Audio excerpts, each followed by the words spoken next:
면접 참 부담스럽습니다. 면접에 3대 악조건이 있다는 얘기 들어보셨죠? 경상도 출신의 무뚝뚝한 남학생으로서 자연계 수험생들, 뭐라고 질문을 하면 예스와 노라고만 답변하는 이런 면접에 3대 악조건이 있다라고 얘기합니다. 실제 그 아이들이 면접에서 실제 불이익 받냐? 절대 불이익 안 받습니다. 그게 불이익을 주면 그 시험은 문제가 있는, 공정성에서 문제가 있는 이런 시험인데, 자, 어쨌든 그런데 면접이라는 것을 실제 해보면 아이들이 울어요. 뭐라고 해서 이제 좀 달랩니다. 그러면 갑자기 마음이 고양이 돼가지고 흥분을 해서 목소리가 높아집니다. 거기서 하나 툭 치면 급기야 눈물을 흘리는 여학생들. 이 여학생들 달리기 시작하면 더 서럽게 울어요. 이제 면접을 해보면 안타까운 경우가 정말 많이 있습니다. 실력이 괜찮은 친구인데 서류 평가를 통해서 내용을 점검을 해보면 정말 이 친구 같은 경우는 역량이 있는 친구인데 면접을 해보면 거기서 엉뚱한 답을 한다든지 또 그 다음에 자기가 알고 있는 내용들을 제대로 표현을 못하는 이런 경우도 나타나고 있습니다. 자, 오늘 그래서 이제 우리 여러 학부모님들과 우리 학생들에게 실제 면접에서 문제가 어떻게 출제가 되고 있고 어떤 문항들이 핵심적으로 거론이 되고 있는 내용들인지 하는 부분들에 대해서 질문의 내용을 어떻게 질문하는지 하는 부분들에 대해서 먼저 내용을 설명을 좀 드릴 겁니다. 그런 다음에 실제 이제 답변을 할 때 어떤 점에 포인트를 맞춰서 답변을 해야만이 평가 요소를 제대로 충족을 시키고 좋은 고득점을 할 수 있는 이런 방안들이 있을까라는 부분들을 중심으로 해서 내용을 말씀을 드리겠습니다. 많은 경우에 있어서 면접 특강을 한다면 면접을 임하는 자세라든지 뭐 이런 쪽에 초점을 맞춰서 이야기를 하는데 사실은 그런 부분들은 본질이 아니라고 생각할 수 있는 부분들도 있습니다. 그런 부분에서 오히려 그런 쪽의 내용보다는 실제 면접 문항들이 어떻게 추출이 되고 하는 원리들이라든지 이런 부분들을 중심으로 해서 내용을 말씀 좀 드리도록 하겠습니다. 면접이 끝나고 나면 학부모님들의 반응, 학생들의 반응, 뭐 이런 것들, 면접 후기 이런 내용들이 일반적으로 나타납니다. 대기실에서도 그렇고 면접장에서 교수님들이 참 편하게 해주시더라. 정말 편하게 해주려고 많이 노력합니다. 근데 아이들 입장에서는 왠지 불편한 사람들이에요. 상대방이 학교 선생님들도 아니고 되게 교수님들이 면접을 이제 실시하는데 교수님들이 딱 앉아 있는데 그 위압감에 기가 팍 눌려버리는 이런 모습들을 일반적으로 가지고 있습니다. 그래서 실제 좀 부드럽게 이렇게 긴장감을 완화시켜주는 아이스 브레이킹 단계를 많이 집어넣는다 하더라도 그 학생들이 반응들을 보면 좀 어려워하는 이런 내용들이 많습니다. 그런데 최근에는 면접 시간 자체가 그렇게 많지 않습니다. 왜냐하면 실제 동일 학과에 지원한 학생들의 면접 대상자를 면접하는 시간이 하루에 다 끝내야 됩니다. 웬만하면. 다음 날까지 이어지게 되면 면접의 실제 기준들도 혼란스러울 가능성들이 있고 또 그 다음에 기분에 따라서 또 달라질 수도 있고 여러 가지 이런 변수들이 있기 때문에 웬만하면 하루에 아침부터 저녁 늦게까지라도 하루에 다 면접을 끝내는 방향으로 이렇게 면접을 실시를 하는 대학들이 많습니다. 그런데 실제 하루에 다 끝내다 보니까는 예를 들어서 선발 인원이 20명을 넘게 되는 선발 인원이 있다면 거기에 3배수 면접 대상자 3배수를 선발해서 60명을 면접을 하다 보면 아침 8시부터 시작해가지고 밤 10시까지 해도 시간이 넘어가는 이런 경우도 없지 않아요. 그래서 10분이라는 시간이 실제 우리 학생들 개인의 측면에서 보면 대단히 적은 시간인데 면접하는 사람, 그 학교 진행하는 입장에서 본다면 상당히 많은 시간들을 요구하는 이런 특징들을 가지고 있다는 겁니다. 그러다 보니까 10분 내에 면접을 하다 보니까는 어떤 특징들을 엿볼 수 있는 거 아니? 질문의 숫자가 지극히 적을 수밖에 없어요. 좀 이따 이제 말씀 좀 드릴 텐데 어떤 경우에 있어서는 질문의 숫자를 2질문밖에 하지 못하는 경우도 있어요. 왜냐하면 본 질문 들어가고 꼬리물기 질문을 계속적으로 이어져 나가야 되죠. 꼬리물기 질문을 통해서 실질적인 역량을 찾아내는 이런 과정을 통해서 평가를 하게 되는데, 이러다 보니까 면접 시간이 적다 보니까 실제 면접을 하면서 아이스 브레이킹 단계로서 긴장을 완화시켜주는, 너 저기 충청도 촌에서 왔구나, 오느라고 고생들 되게 많았지, 학교 첫 느낌 어떤 느낌 받았니, 뭐 하면서 편하게 해줍니다. 그런데 시간이 없기 때문에, 최근에 면접 형태들이 이런 쪽으로 해서 면접을 진행하는 경우도 있어요. 면접을 하면서 자, 몇 번 가번호, 이제 수험번호를 가번호를 줍니다. 가번호 수험번호 몇 번 누굽니다 라고 인사하면 앉으십시오. 자, 바로 면접으로 들어가겠습니다. 묻는 말에 충실하게 답변을 해 주시기 바랍니다 하면서 바로 문제로 질문을 들어가는 경우가 있습니다. 하다 보니까 아이들이 받는 입장에서는, 면접을 받는 입장에서 보면 이 긴장을 완화시켜주는 이런 단계가 없이 바로 들어가기 때문에 압박 면접을 하고 있다는 느낌을 받는 경우도 있습니다. 이런 부분들에 대해서까지도 훈련을 해줘야 되는, 훈련을 해서 준비를 해야 되는 이런 특징들이 있다. 최근에는 그래 교수님께서 부드럽게 해주신다 하더라도 이러한 물리적인 시간들이 제약이 있기 때문에 나타나는 특징들도 확인해 볼 수 있습니다. 교수님 이상은 딱딱하지만 누구보다 제 얘기를 듣고 싶어 하시는 분이라는 걸 느낄 수 있었습니다. 평가자들은 학생들이 이야기하는, 답변하는 내용들을 토대로 해서 한순간도 이 핵심적인 내용들을 놓치지 않으려는 기본적인 이런 자세와 노력의 태도들을 가지게 된다는 겁니다. 그런 측면에서 좀 더 진지하게 이렇게 내용들을 좀 더 듣고 싶어 하는 이런 내용들도 느낄 수 있는 이런 분들이다. 그 다음에 또 여기 뭐 이런 내용도 있습니다. 마무리 멘트를 준비하는데 시간이 못 되어서 뭔가 메리트가 없어지고 교수님 인상에도 안 남을 듯하다. 시간이 다 돼서 못했다. 뭐 제대로 답변하지 못했다.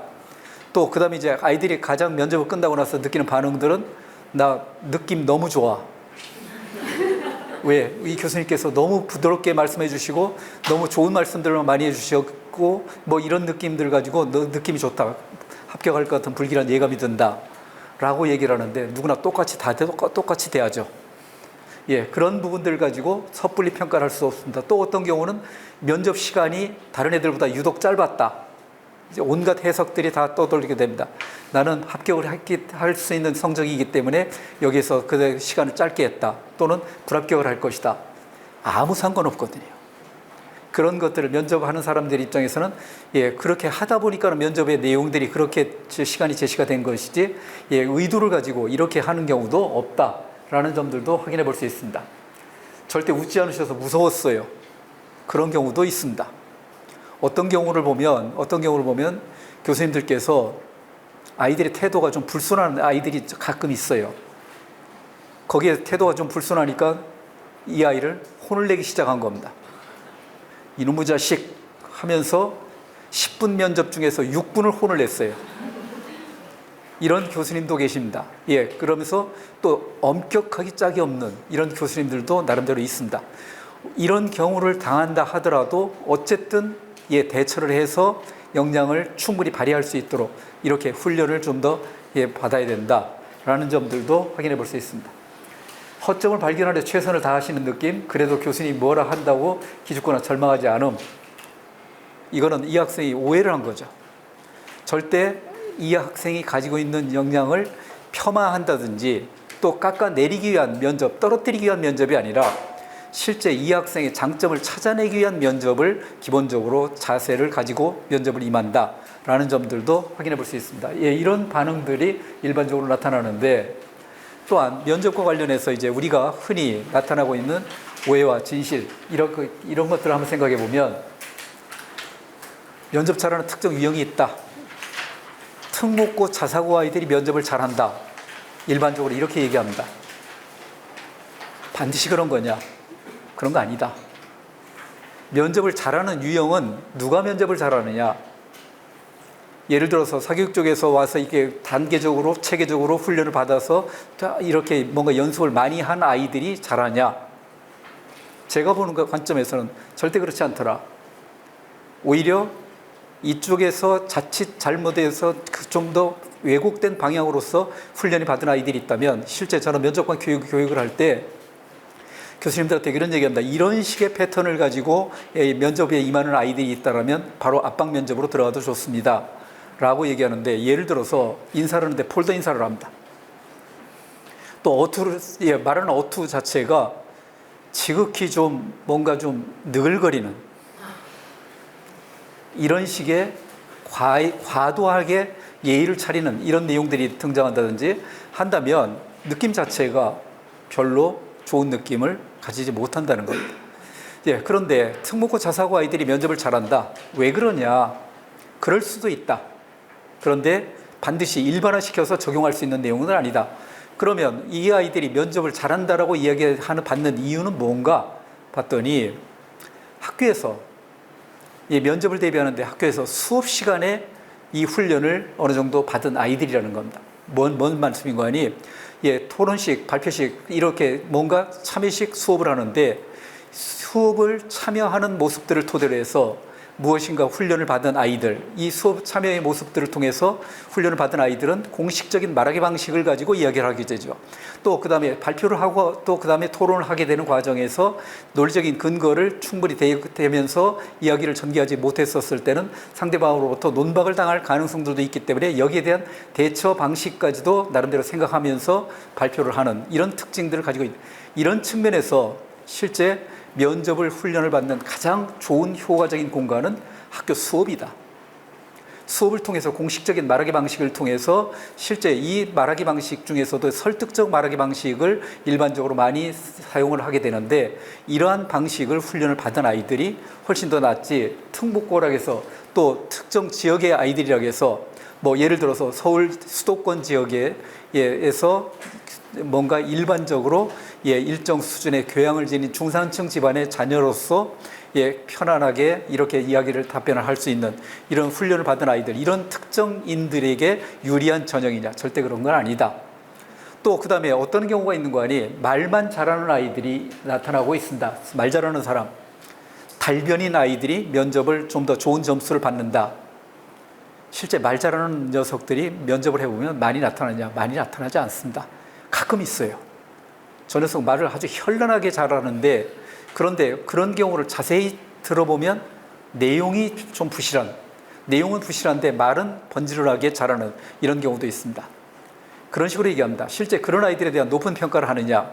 제가 보기에는 그런 아이들에 대한 높은 평가보다는 실제 말은 조금 어눌하더라도 또박또박 제 할 얘기 끝까지 다 하는 녀석이 있습니다. 제일 좋은 평가예요. 그런 측면에서 말만 잘하는 말재주를 평가하는 시험이 아니다 라는 측면들도 말씀을 좀 드리고요. 그 다음에 사실상 합부를 좌우한다. 좀 이따 이제 내용을 말씀 좀 드리겠지만 실제 면접의 영향력은 어느 정도냐? 대학에서 전형을 설계할 때 1단계에서 면접을 서류평가를 통해서 2단계 3배수 내지 5배수를 선발한 다음에 면접 대상자를 3배수, 5배수 선발하는데 이 면접 대상자 중에서 면접의 반영 비율이 대개 이제 30%를 대개 반영하는 대학들이 많습니다. 그러면 1단계 1배수 안에 들어간 아이가 합불이 변할 확률을 대개 30% 내외에서 합불이 변하도록 이렇게 전형을 설계하는 것이 일반적인 방식입니다. 근데 실제 나타나는 특징으로 보면 한 대략 20% 내외의 학생들이 합불이 변합니다. 작은 게 아니죠. 예를 들어서 면접과 이 학생 종합전형 같은 경우는 추가 합격의 비율, 전국 평균으로 봤었을 때 추가 합격의 비율이 평균적으로 100에서 150% 정도가 추가 합격을 한다라고 일반적으로 얘기를 합니다. 100% 내외의 학생들이 추가 합격이다. 1배수 아니 그러니까 1단계 발표를 하면 이놈들 다 도망가고 그 다음 1배수 아이들이 합격권에 들어가는 이런 아이들이다. 그러면 이런 내용으로 미뤄봤었을 때 실제 경쟁률보다는 실질적인 경쟁률은 좀 낮은 이런 특징들을 가지게 되는데 면접을 통해서 역량을 조금이라도 좀 더 발휘를 해서 여기서 성적을 조금이라도 더 받으면 추가 합격까지 따진다면 합격의 가능성은 훨씬 더 높아진다라는 측면들도 엿볼 수 있습니다. 그런 측면에서 면접의 영향력은 적지 않다. 그 다음에 면접의 분위기가 좋으면 합격이다. 절대 그런 거 아닙니다. 예, 좀 오타가 났는데 면접에서 분위기가 좋으면 예, 합격권에 들어가냐? 분위기 다 좋게 해줍니다. 웬만하면 다 부드럽게 해줍니다. 그렇기 때문에 이런 분위기에 일희일비할 필요는 없다. 해당 교수님의 면접이 교수님께서 반드시 면접을 하신다. 그렇지 않은 학교들도 있습니다. 대개 이제 면접관을 구성할 때는 3인 1조, 2인 1조의 면접관들이 한 학생을 놓고 난도질을 하게 되는데 실제 3인 1조로 구성을 해보니까 면접을 진행하면서 짧은 10분 동안에 면접을 하는 데 있어서 3인 1조로 구성을 하다 보니까 면접을 어떤 경우에는 한 질문도 못 하시는 교수님도 있어요. 그래서 대개 대학들이 면접 구성원을 2명 단위로 구성을 해서 이렇게 이제 면접을 진행하는 경우가 많이 나타나고 있다라는 점들도 나타나고 있어요. 그런 측면에서 이제 면접을 진행하면서 해당 학과 교수님들이 들어오시지 못하는 이런 경우도 많이 있다. 그런데 가급적이면 해당 계열의 그 학과 교수님들은 웬만큼 학과가 아니라도 한다면 그 계열의 교수님들은 들어가실 수 있도록 이렇게 배려를 하는 것들을 일반적으로 나타나는 특징으로 엿볼 수 있습니다. 자, 면접 왜 하냐? 뻔합니다. 예, 더 이상 얘기하지 않아도 알 수 있는 내용들입니다. 면대면 접촉을 통해서 실제 이 학생이 가지고 있는 실질적 역량에 대해서 다시 한번 재확인을 하고 구체적인 역량을, 이런 역량을 말로써 표현할 수 있는 소통 역량까지도 평가하고자 하는 의도를 가진 것이 면접의 의도다, 목적이다라는 측면들. 그러니까 지원자가 누구인가, 가장 먼저 면접을 하는 사람들이 가장 먼저 염두에 두는 내용들은 실제 서류 평가에서 나타나 있었던 학생들의 특징의 진위 여부에 대해서 서류가 가지고 있는 진위 여부, 이런 부분들에 대해서 먼저 핵심적으로 자기가 그 서류 평가를 제대로 했는지 하는 부분들에 대한 확인 점검의 절차로서 면접을 활용하게 된다. 예를 들어서 이런 아이들이 있습니다. 어떤 아이들 갑자기 면접을 해보면 서류 평가에서는 이 학생이 이런 역량도 있고 이런 특징들도 있기 때문에 대단히 우수한 학생으로 평가를 했는데 면접을 딱 들었는데 아이가 내용을 얘기하는 걸 딱 들어보니까 너 누구니? 너가 왜 여기 와 있니? 라는 느낌을 받는 경우도 나타나고 있다는 겁니다. 이 아이들 같은 경우는 서류에서 내용을 전부 다 어떤 측면에서는 가공이 됐을 가능성들도 있는 이런 측면들도 나타나고 있다. 그런 측면에서 일단 서류의 진위 여부를 확인을 하고 그 다음에 짧은 시간이지만 이 시간을 통해서 어떤 문제에 대해서 문제의식을 가지고 문제에 대한 해결 방안까지도 모색하라는 특징을 통해서 실제 이 학생이 가지고 있는 실질적인 역량들은 어떤 역량들을 가지고 있는 건가 하는 것들까지도 평가하고자 하는 요소가 면접에서 나타나는 특징들이다. 그런데 실제 면접을 통해서는 그래서 이제 또 면접관 교육을 할 때 이런 내용들도 많이 얘기를 합니다.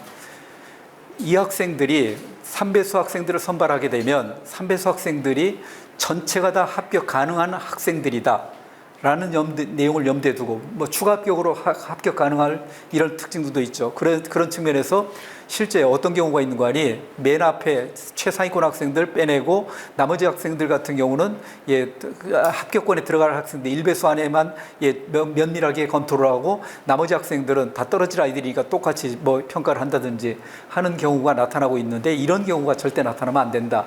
왜냐하면 추가 합격으로 마지막 3배수 뽑힌 아이들이 전체가 다 선발이 될 가능성도 있기 때문에 서열을 정확하게 구분을 해서 정해서 평가를 해야 된다라는 측면들도 얘기합니다. 그래서 최초 합격자를 먼저 최초 합격자를 구분을 해내고 그다음에 이제 예비 후보자로 후보자 범주에까지 포함이 될 아이들이라면 어느 정도까지 역량을 평가할 것인가 하는 것들까지 이런 식으로 점검을 해서 판단을 하게 된다. 면접을 더할 나위 없이 중요하다. 면접 반영 비율은 면접의 역전율이다. 이런 얘기 일반적으로 합니다. 동국대학에서 발표했던 사례인데 9명을 선발하는데 27명 면접 대상을 가지고 면접을 했습니다. 한 학생은 24등 학생인데 서류 평가를 통해서 24등 했었던 학생인데 면접 평가를 통해서 최종적으로 7등까지 올라간 최초 합격이 되는 거죠. 그런데 25등인 학생은 13등까지, 이 13등까지 올라간 이 학생이라면 추가 합격으로 이 학생은 당연히 합격권에 들어가는 이런 경우도 있다. 그런 측면에서 성적이 조금 떨어진다 하더라도 일단 면접 대상에 들어갔다는 이야기는 합격권에 얼마든지 접근할 수 있는 가능성들이 있다는 것을 염두에 두고 마지막까지 최종적으로 뭔가를 준비를 해줘야 된다라는 부분들도 말씀을 좀 드립니다. 면접관은 듣고 싶은 내용들, 뭐 이런 내용들을 평가의 요소로서 이야기를 할 수 있다. 순서 다 알고 있습니다. 아니, 몰라도 됩니다. 그런데 여기에서 이제 면접을 어떤 식으로 진행하느냐라는 내용들에 대해서는 이런 점들은 좀 염두에 두고 준비를 해야 된다. 이제 제일 먼저 이제 면접 대기실로 입실을 하게 됩니다.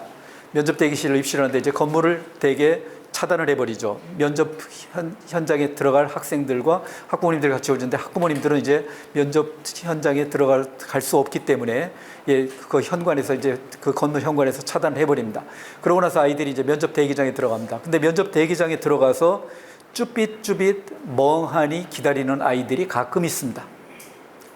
면접 현장에 들어가면 긴장을 완화시키기 위해서도 면접 현장에 들어가면 무엇인가를 계속 읽고 있어야 되죠. 준비한 자료에 대해서 무엇인가 읽고 준비를 계속 하고 있어야 되죠. 그죠? 이때 이제 읽을 수 있는 자료가 서류 기반 면접을 실시하고 있기 때문에 학교 생활기록부를 토대로 해서 면접거리들이 질문이 되기 때문에 학교 생활기록부를 들고 가서 읽고 있어야 된다. 대기실까지는 면접 서류를 가지고 들어갈 수가 있습니다. 대개 그래서 학교 생활기록부를 가지고 와서 기다리는 동안 멍하니 기다리지 말고 무엇인가를 읽고 있어야 되는 내용들을 마지막까지 이런 식으로 해서 서류를 계속 읽고 있어야 되는 준비를 하게 됩니다. 그러고 나서 이제 물론 이제 뭐 복장이라든지 이런 부분에 대해서 주의할 부분들 블라인드 평가이기 때문에 교복도 입지 못하고 뭐 여러 가지 내용들을 얘기하는데 그건 시키는 대로 따라주기만 하면 됩니다. 그러고 나서 이제 사전 준비를 그러고 나서 이제 준비하고 있으면 그 면접장이 예를 들어 이 교실에 면접 나가서 여기 대기실입니다. 이렇게 대기하고 있다가 이제 저 옆방에 가면 그 옆방이 있고 그 옆방이 있는데 그쪽에 이제 면접장이 있습니다. 면접장이 있는데 면접장에 가기 전에 대기하는 대기실이 있는 학교가 있고 또 어떤 학교 같은 경우는 대기실까지는 아니라 하더라도 문 밖에서 순서대로 기다리도록 이렇게 대기하고 있는 이런 대기실 입실을 하는 이런 이제 공간이 제공되는 이런 학교도 있고 그냥 문 밖에서 기다리는 대학도 있고 그래서 거기서 기다리게 됩니다. 그러고 나서 자기 순서가 되면 거기서 이제 그 조교가 알려주게 됩니다. 몇 번 이제 면접장에 들어오십시오라고 해서 이제 알려주면 이제 똑똑 문을 두드리고 들어가는 순간부터 들어가서 이제 들어가자마자 이런 공간에 와서 가볍게 목례하죠. 이때 폴더 인사를 하는 녀석들이 있습니다. 너무 역겨운 느낌. 가볍게 목례하면 됩니다. 가볍게 인사하면 됩니다. 자연스러운 것이 가장 좋아요. 자연스러운 것이 어떤 행동이든지 자연스럽게 행동하는 게 좋습니다. 뭐 예를 들어서 극단적으로 이런 경우도 있었어요. 뭐 서울대학에서 면접 시험을 치르는데 이 아이가 아침부터 기다렸는데 맨 마지막에 면접이 걸린 거 얼마나 지루하겠습니까? 이 복불복이에요. 뭐 순서를 임의로 정할 수가 없고 추첨에 따라서 이제 그렇게 이제 기다리는 겁니다. 그런데 맨 마지막에 걸렸어요. 마지막에 딱 걸렸는데 거기서 기다리다 보니까 이 녀석이 너무 좀 지치겠죠. 또 배도 고프겠죠. 근데 면접 현장에 교수님들 앞에는 이제 다가와가지고 있거든요. 교수님이 그러신 거예요. 고생 많았다 기다리느라고. 배고프지? 잠깐 이것 좀 먹고 해. 하니까 이제 아이들은 어떻게 반응합니까? 아닙니다. 절대 배고프지 않습니다. 그때 자연스럽게 그래요. 자연스럽게 주시니까 그거 간단하게 먹고 이렇게 자연스럽게 얘기해도 아주 부드러운 분위기 속에서 면접을 할 수 있다는 겁니다. 그런 식으로 자연스러운 것을 가장 좋아하지 교수님들이 뭔가 오버하는 것들은 별로 좋아하지 않는다라는 점들도 엿볼 수 있습니다. 그래서 이제 면접 이렇게 인사하면 자, 자리에 앉으십시오 하면 자리 가서 딱 앉게 됩니다. 자연스럽게 앉아 있고 그러면 이제 그 면접에 대해서 오늘 면접은 이런 면접이 진행이 될 겁니다.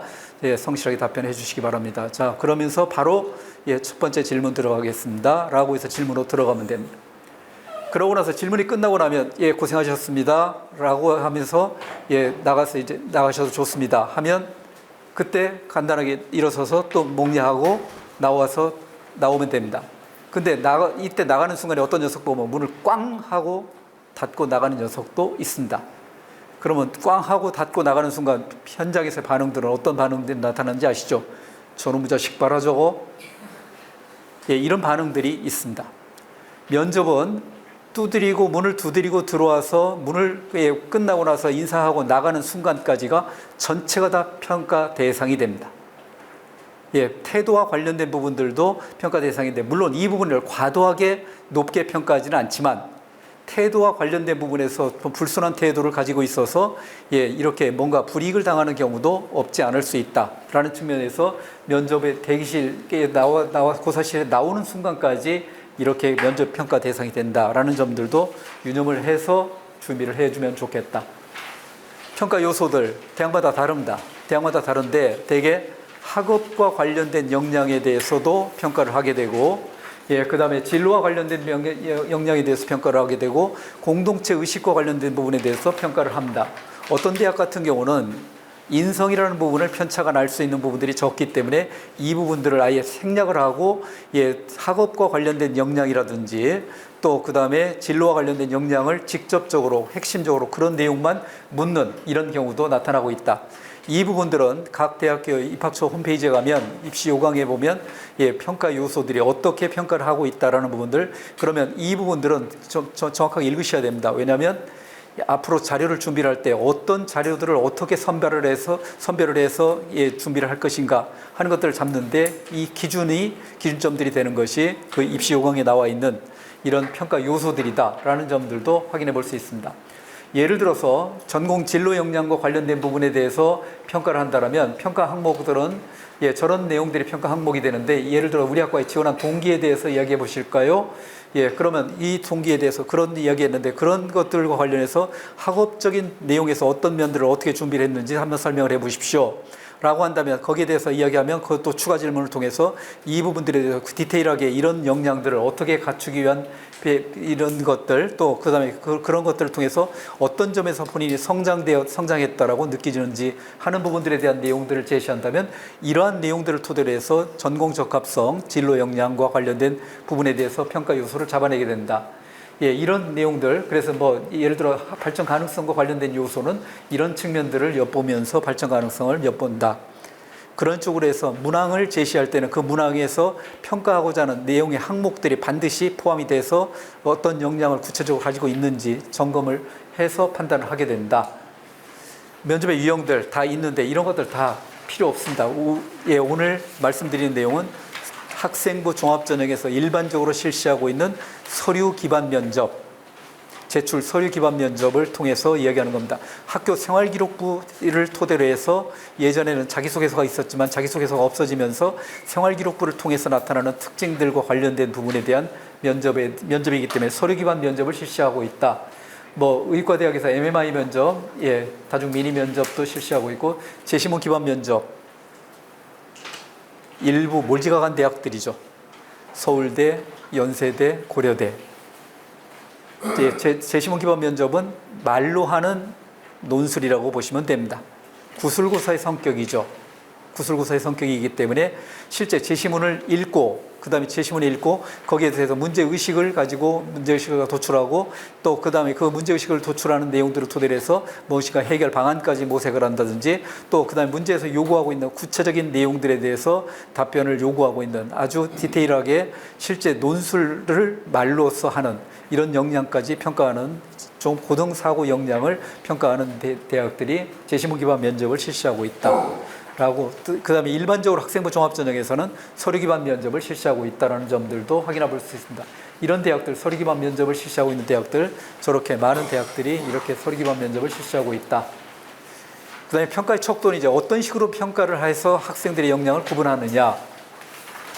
항목별로 점수들이 다 다르게 배치가 되어 있습니다. 학업 역량과 관련된 부분은 몇 점, A 그레이드라면 몇 점, B 그레이드라면 몇 점, 반영 비율에 따라서 배치가 되고 있는데 대략 이렇게 구분을 하게 됩니다. 이 학생의 역량은 어느 정도 역량이다라는 것들은 처음부터 뭐 소수점 몇 개짜리까지 이렇게 나누어서 성적을 평가하는 것이 아니라 대개 그레이드로 나누게 됩니다. 대개 일반적인 대학에서 그레이드는 5그레이드를 나누게 됩니다. 5그레이드를 나눠서 예를 들어서 얘는 세상에 두 쪽 나도 우리 대학에 합격시켜야 될 아이다. 구분이 되죠. 또 세상에 두 쪽 나도 떨어뜨려야 될 아이들이 있습니다. 맨 먼저 구분하는 것이 최상위권과 최하위권을 구분합니다. 이건 쉽게 구분이 됩니다. 그 다음 단계로서는 얘는 웬만큼 합격을 해서 우리 대학에 등록을 해줬으면 하는 아이, 얘는 불합격을 해서 웬만큼 우리 대학에 떨어져 줬으면 하는 아이, 그 아이들을 구분을 해냅니다. 그리고 나머지 아이들 같은 경우는 이제 합격을 해도 그만, 떨어져도 그만 해서 이제 가운데 계층에 대해서 거기서 서열 정하는 방식들이 이제 일반적으로 정하는 방식들이다. 그래서 뭐 A 그레이드, 제일 높은 그레이드라면 거의 모든 면에서 다 우수해서 꼭 선발해야 될 아이, 만족스러운 편으로서 선발하기 충분한 아이, 좀 더 검토가 필요한 아이, 문제가 있는 아이, 무조건 떨어뜨려야 되는 아이, 뭐 이런 식으로 해서 되게 구분을 해서 평가를 한다. 서류 평가를 할 때도 마찬가지입니다. 서류 평가를 할 때도 원초적으로 이 학생이 몇 점 처음부터 다 몇 점씩이라고 구분을 해서 평가하기보다는 대개 서류의 내용들을 보면서 범주화를 합니다. 최상위 그룹에 들어갈 아이, 최하위 그룹에 들어갈 아이, 중간 그룹에 들어갈 아이, 이런 것들을 범주화를 해서 범주화를 한 다음에 그 자체에서 이제 서열을 정하는 이런 방식으로서 일반적으로 이제 평가를 가지게 되는데, 이런 방식, 면접 평가도 이런 식으로 한다. 되게 이제 면접 분위기는 이렇습니다. 이 아이 같은 경우 제스처까지 써가면서 자연스럽게 무엇인가 얘기하고 있는데 얼마나 긴장하고 있겠습니까? 상대방이 3명인데 교수님들 떡하니 저렇게 하고 앉아있다 보니까 애들이 기가 팍 눌려가지고 이렇게 합니다. 그러다 보니까 아이들이 되게 이런 태도를 가집니다.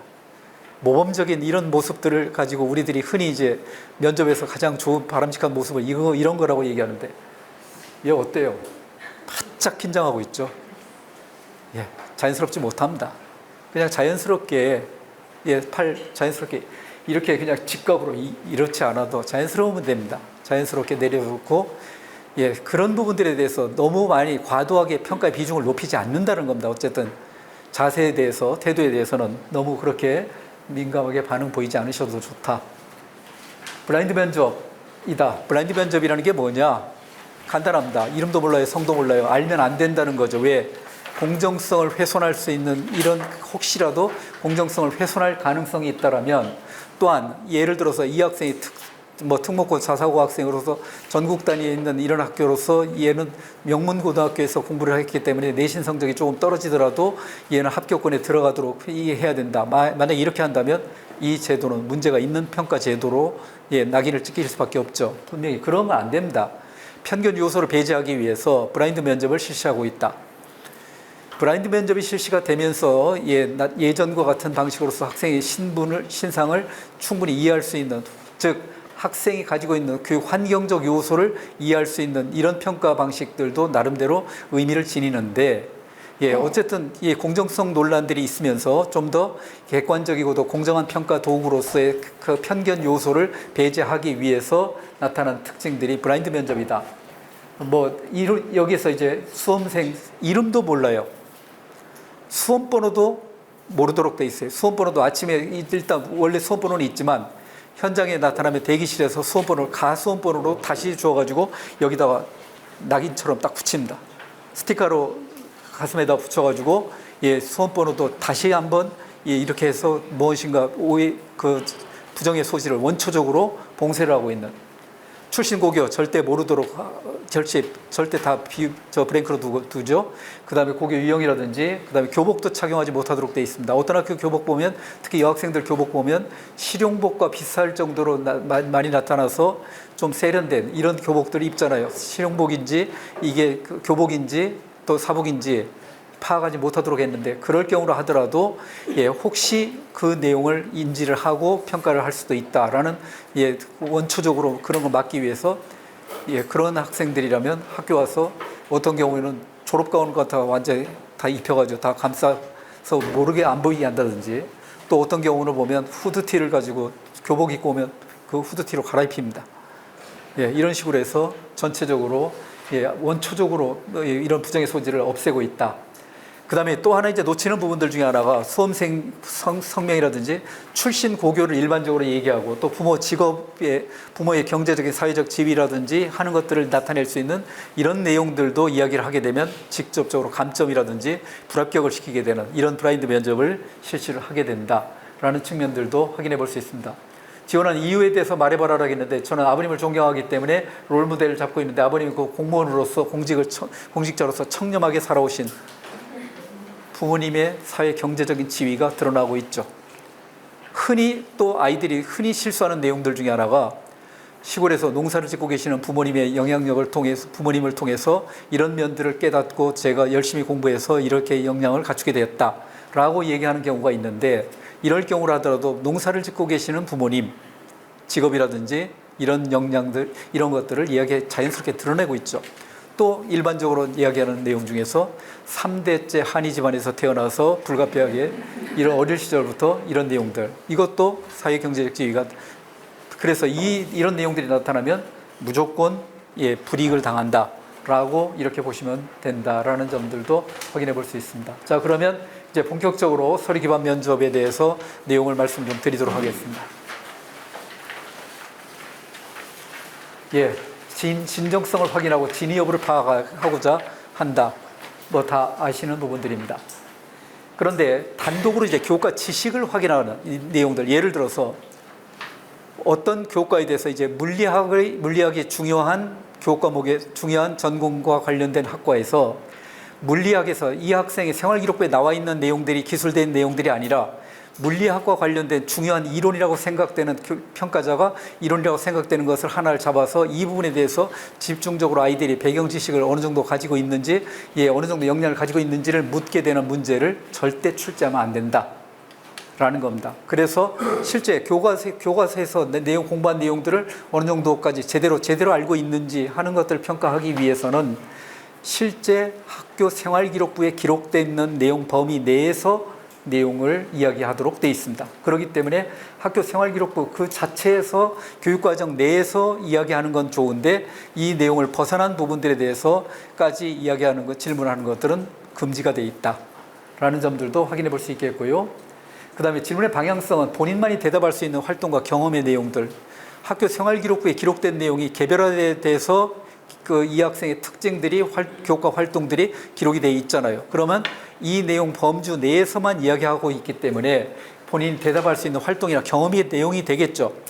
이런 역량을 갖추고 이런 수업 시간에 발표를 했고 이런 내용들을 토대로 해서 얘는 이런 능력이 뛰어나다라고 평가했다면, 이 부분들은 이 학생이 경험한 내용을 토대로 해서 기술된 내용이 아닙니까? 그러면 그 내용에 대해서 물으면 답변을 할 수 있는 게 이 내용이 진정성을 가지고 있는 것으로 평가를 할 수 있잖아요. 그런 측면에서 그 다음에 이제 꼬리 질문을 반드시 한다.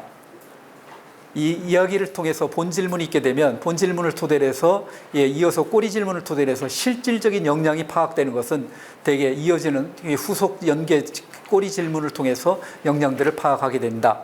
그래서 실제 답변하는 내용들에 대해서도 꼬리 질문을 어떻게 좀 더 뭔가 밀도 있게 이렇게 대답을 하고 있느냐 하는 것들이 역량평가에서 가장 초점이 되고 있다. 진위 여부를 확인하는데, 예를 들어 동아리 활동과 관련된 내용을 질문하는데 기억이 나지 않는다라고 얘기합니다. 이거 뻥이죠.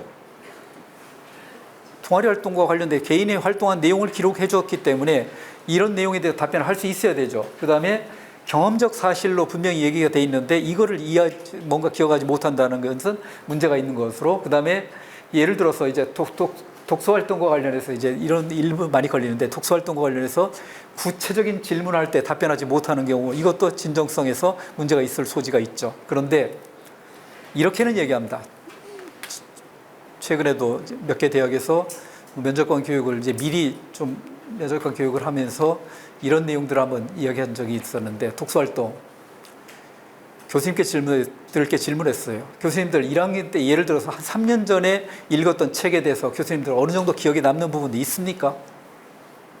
3년 전에 읽었던 책을 기억에 남아서 정확하게 내용을 파악하고 있는 경우가 있을 수 있냐? 모른다. 되게 그래서 1학년 때 읽었던 책을 집중적으로 묻는 교수들이 있어요. 이거는 좀 성격이 모가난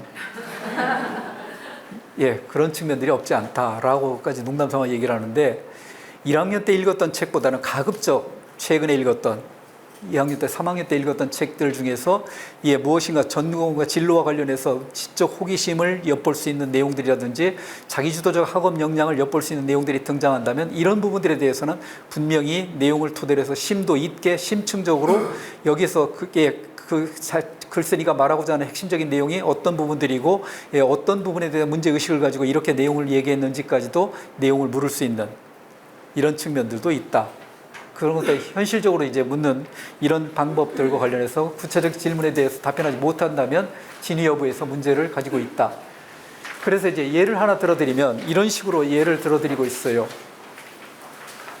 세브르니엄의 특기상 미래탐구학이 프로그램이 있죠. CEO로서 갖춰야 될 덕목, 리더십을 키우고 관련 독서를 읽었다. 거리들이 막 튀어나온다 지금 저 머릿속에서.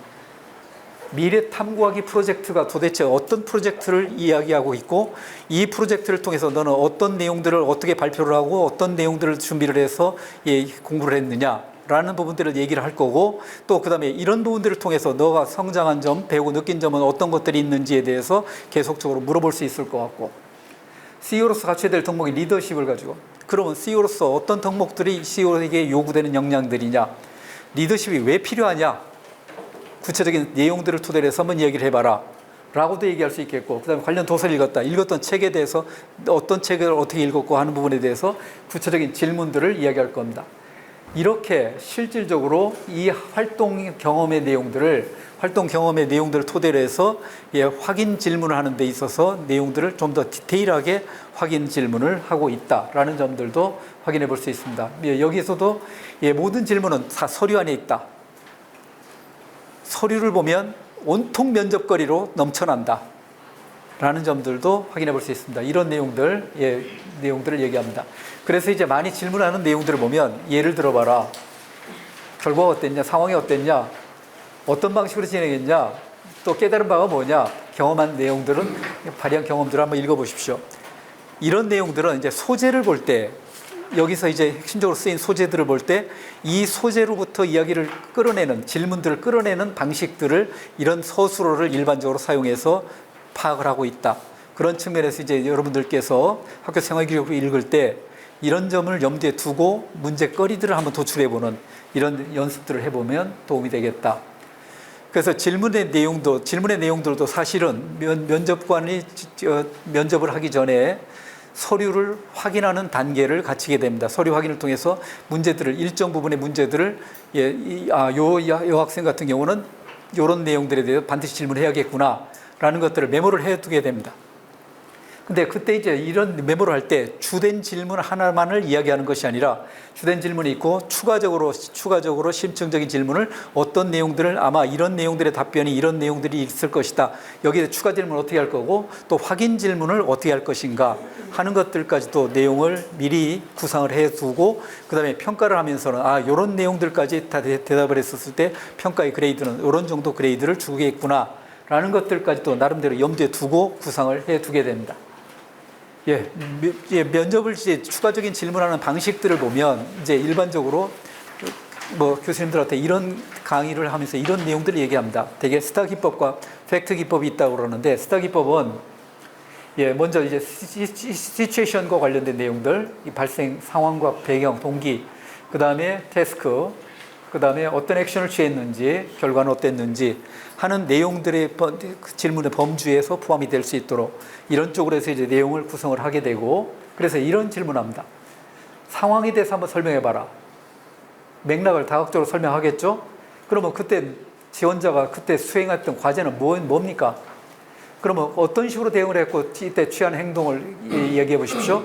그 행동의 결과는 어땠는지 이런 식으로 꼬리 질문을 토대로 해서 대개 이런 내용들이 포함이 돼서 내용들을 질문하도록 이렇게 돼 있고 팩트 기법은 무엇을 느꼈냐 그런 상황에서 무엇을 느꼈고 너는 어떤 행동을 해서 행동을 옮겼느냐 그러면 또 어떤 상황이었고 그때 그걸 무엇을 생각하고 이렇게 했었느냐라는 이런 내용들도 면접에서 나타나는 일반적인 기법 중에 한 부분이 된다라고 이야기할 수 있습니다.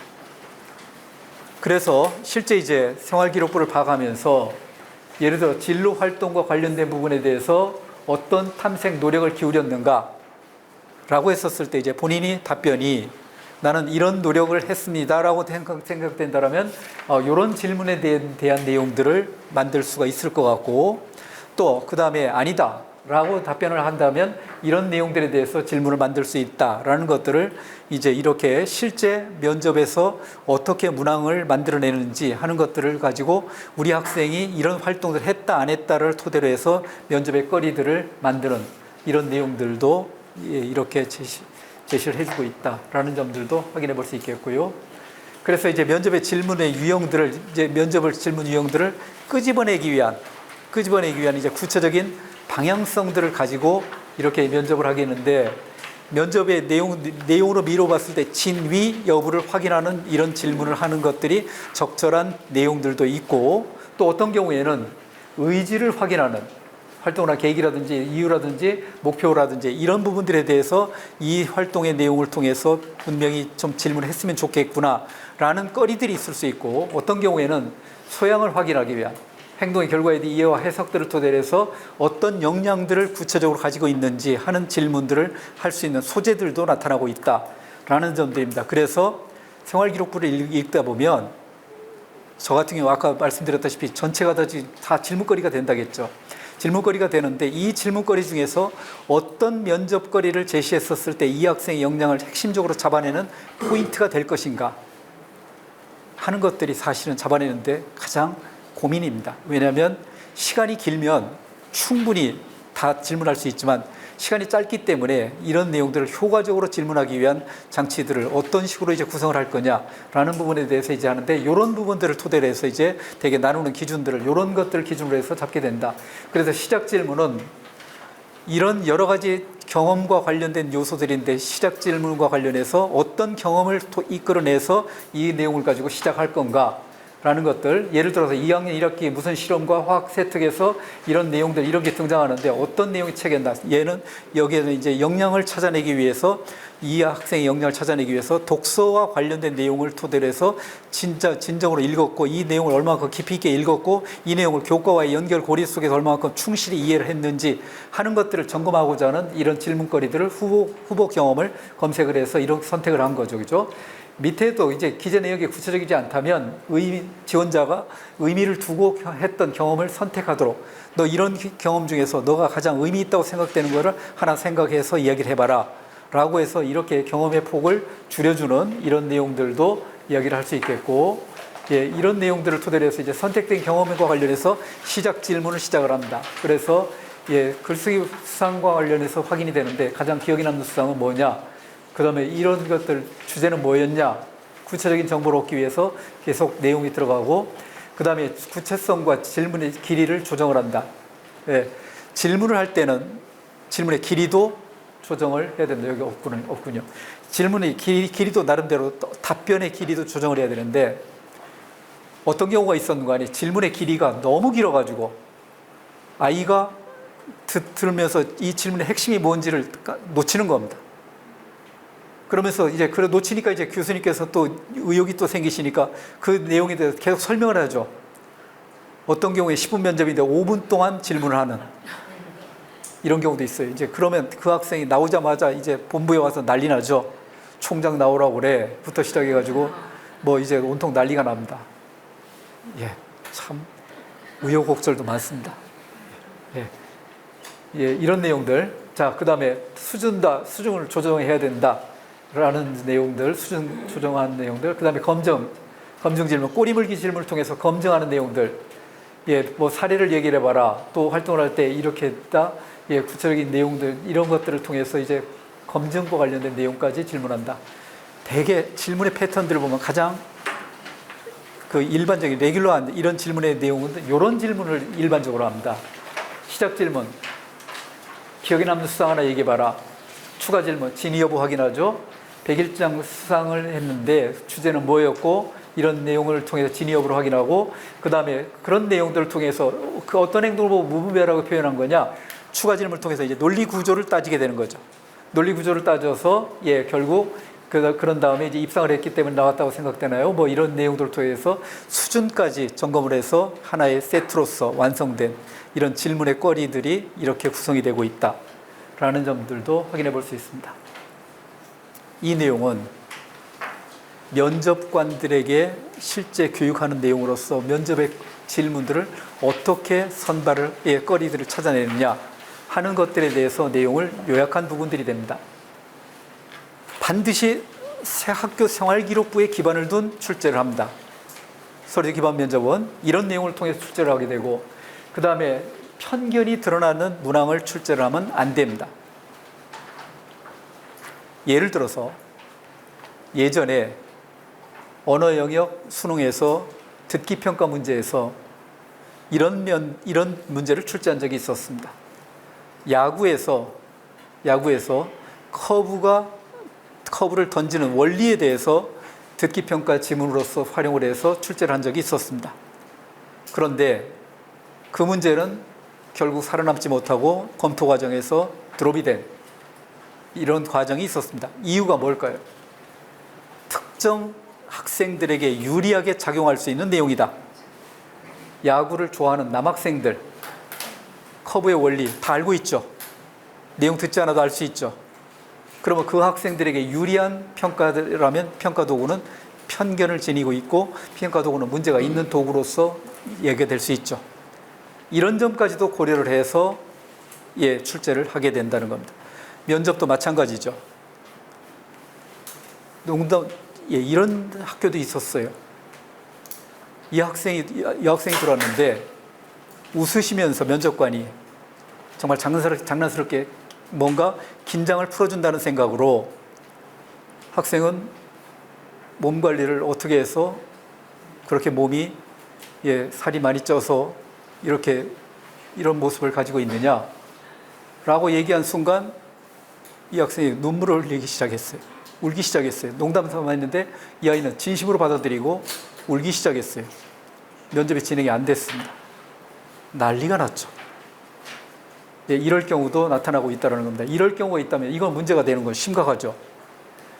그래서 이런 편견이 드러날 수 있는 이런 면들은 절대 무조건 다 배제입니다. 이거는 철저할 정도로 배제를 하고 있고, 그 다음에 하나의 기본 질문에 대해 여러 개 추가 질문이 가능한 내용 구성을 추가 질문을 통해서 실질적 역량을 잡아낼 수 있도록 하기 위해서 이런 추가 질문의 거리들이 있는 내용들을 좀 더 선별을 해서 제재로서 활용을 해야 된다. 그 다음에 어느 한 분야에만 집중되지 않도록 문항을 구성할 때, 예를 들어서 2명의 교수님께서 제시를 하는데 2가지 질문씩을 한다 하더라도 2가지 질문, 네 질문인데 네 질문의 내용이 실제 한 방향으로만 똑같이 일관되게 이렇게 방향성을 가지는 것은 문제가 있다 라고 이렇게 해서 이런 기본 기술적인 측면에서의 출제를 할 때 배려하는 점들이 있고요. 그 다음에 내용적인 측면에서는 기록 팩트에 근거해서 고등학교 교육과정을 심화시켜 출제할 수 있다. 고등학교 교육과정에 나와 있는 내용이면서 실제 생활기록부에 슬쩍이라도 기록이 되어 있는 부분이라면 직접 물을 수 있다. 예를 들어서 학교 생활기록부 수학에서 내용을 보니까 미적분의 개념을 이해하고 실생활에 적용해서 충실히 활용하고 있는 실질적인 역량이 뛰어난 학생임 이라는 내용으로 기록이 되어 있다라면 미적분의 개념을 이해하고 있다겠죠. 그러면 실제 질문에서, 첫 번째 질문에서 미적분의 개념을 정의를 한번 해보십시오. 미적분의 개념을 설명을 한번 해보십시오. 라고 이야기할 수 있죠. 개념을 이해하고 있다고 했기 때문에. 그러면 미적분의 개념 어디 있습니까? 교과서에 나와 있는 내용들이죠. 그러면 두 번째 질문은 그러면 구체적인 상황을 교수님께서 주어질 수 있죠. 이 상황을 주어졌었을 때 이 상황 속에 적용이 된 미적분의 원리에 대해서 설명을 해보십시오. 내용이 상당히 깊이 있게 들어간 거죠. 그런데 여기에서는 뭡니까? 고등학교 교육과정에 근거를 했고 실제 이런 역량이 있다라고 평가했기 때문에 이거 진위 여부를 확인하고자 하는 내용을 통해서 실질적 역량이 있다 없다 판단할 수 있는 이런 부분이 있잖아요. 물론 이 한 문제 틀렸다고 해서 무조건 불합격되는 거냐, 그런 건 아닙니다. 전체를 놓고 종합을 해서 놓고 나서 역량 판단하는 부분이기 때문에 이런 내용들도 판단할 수 있다. 그 다음에 단위 교과와 연계시켜서 융복합작 사고와 확장에 유도를 하는 내용이라면 더욱 좋겠다. 예를 들어서 과학 시간에 이런 실험을 통해서 이런 원리를 찾아내고 했었는데 이 내용을 수학에서 이야기했었던 이런 내용 개념 원리를 여기에다 적용을 해서 이런 내용을 파악하고 있다라고 한다면 수학과 과학의 융복합이라는 내용을 토대로 해서 역량들을 직접적으로 묻는 이런 내용들도 출제가 된다. 이런 내용이라면 출제거리로서는 상당히 좋은 거리가 된다. 이런 내용이 기술이 돼 있는 학교 생활기록부의 내용이라면 이런 부분들에 대해서는 아마 질문을 반드시 할 것 같다. 그 다음에 인성요소를 중심으로 해서 확인한다. 인성요소를 중심으로 확인하는데 가장 좋게 확인할 수 있는 부분들은 뭡니까? 협업 역량. 예를 들어서 수업 시간에 팀으로서 어떤 프로젝트를 행하게 됩니다. 그런데 어떤 녀석들이 있습니까? 이 친구가 무임승차자인가? 정말 얄밉게 짝이 없죠. 어떤 친구는 헌신적으로 희생하면서 팀의 프로젝트 완성을 위해서 헌신적으로 희생하면서 노력하는 이런 모습들도 가진 아이들이 있죠. 협업 역량. 이런 것들도 확인해서 공동체 의식과 관련된 역량 평가를 하고 있다라는 부분들이고요. 일상생활에 적용할 수 있는 유형의 문제들, 이 내용을 일상생활에다 적용을 해서 해석할 수 있는 문제들이 제시한다. 이런 문제들은 출제하기가 너무 좋다는 거죠, 그죠? 교과 연계 독서와 관련된 사실들, 독서 활동이 포함이 되지 평가에서 포함이 되지 않는다. 항목이 독서활동 상황란에 있는 것은 평가되지 않지만 실제 교과 시간에 드러나 있는 교과 세부 능력 및 특기 사항이라든지 장체 활동에서 드러나 있는 교과 연계 독서는 내용은 이 부분은 질문을 할 수도 있고 내용이 기록이 될 수도 있다라는 부분들입니다. 이런 부분들에 대한 내용 중에서 특히 전공과 관련된 아주 의미 있는 책이라면 이런 부분들은 반드시 질문에서 제시를 한다라는 점들도 확인해 볼 수 있습니다. 또한 학교 생활기록부에서 여러 번 반복적으로 진술된 부분들이 있습니다. 어떤 역량과 관련해서 반복적으로 여기저기서 골고루 흩어진 부분들이 있는데 이런 내용들은 반복적으로 나온 내용들이라면 이거는 질문에서 확인을 점검을 해야 되죠. 왜? 이 학생의 역량을 평가하는데 중요하게 작용했을 가능성이 있기 때문에 이런 내용들은 중요하게 다루게 된다. 그 다음에 시간을 고려해서 결정을 하게 된다. 제재를 너무 많이 선택을 하게 되면 산만해지게 되고 역량을 잡아낼 수 있는 컴팩트하게 역량을 잡아낼 수 있는 부분들이 좀 떨어지게 된다. 그런 측면에서 제재는 되게 질문거리는 되게 10분 정도 질문하려면 두 가지 질문, 세 가지 질문도 빡빡하더라고요. 두 가지 질문 정도 하면 거의 끝납니다. 그래서 면접 끝나고 나면 아이들이 너무 허탈해요. 예를 들어서 생활기록부를 토대로 해서 질문거리를 100가지를 다 만들어 놨어요. 답변까지 100가지 다 해놓고 다 암기하죠.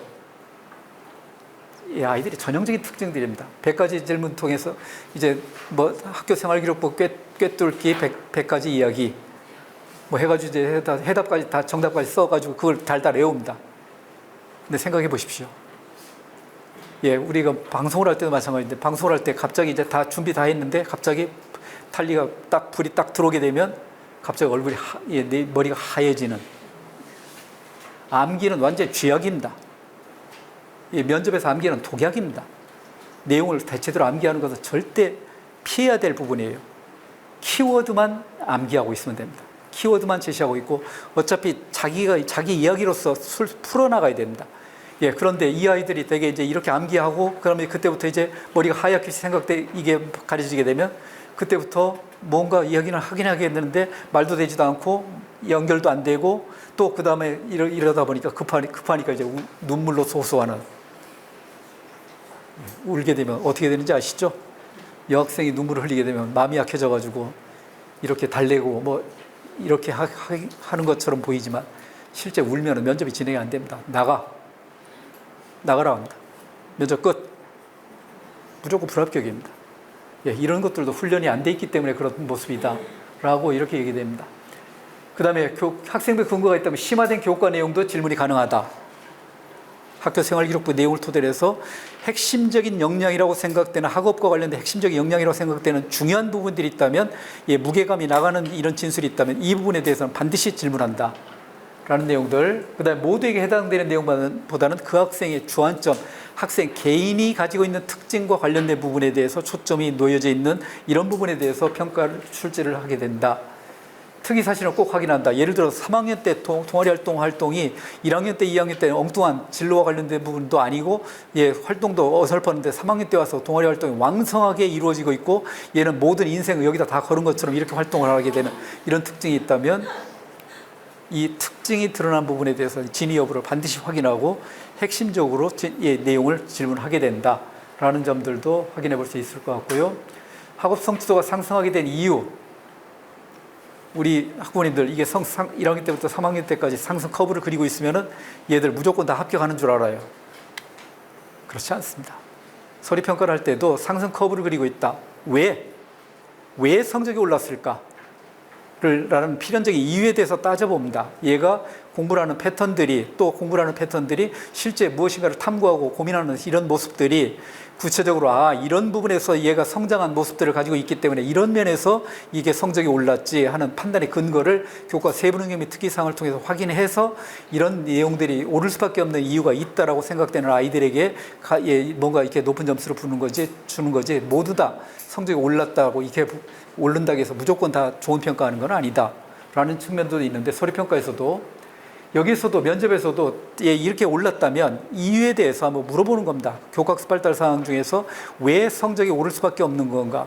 혹시 뭐 사교육 쪽에서 문제풀이 기술만을 위해서, 내신 대비만을 위해서 본격적으로 활동을 하면서 이렇게 오른 성적인가 하는 것들에 대해서 진정성 있게 어떤 성적이 구성으로 되어 있는 건가 하는 것들을 파악을 하게 된다라는 점들도 확인해 보게 되고요.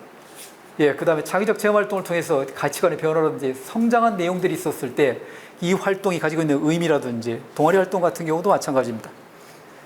이런 부분들, 이런 것들도 교과와 연결시켜 질문하게 된다.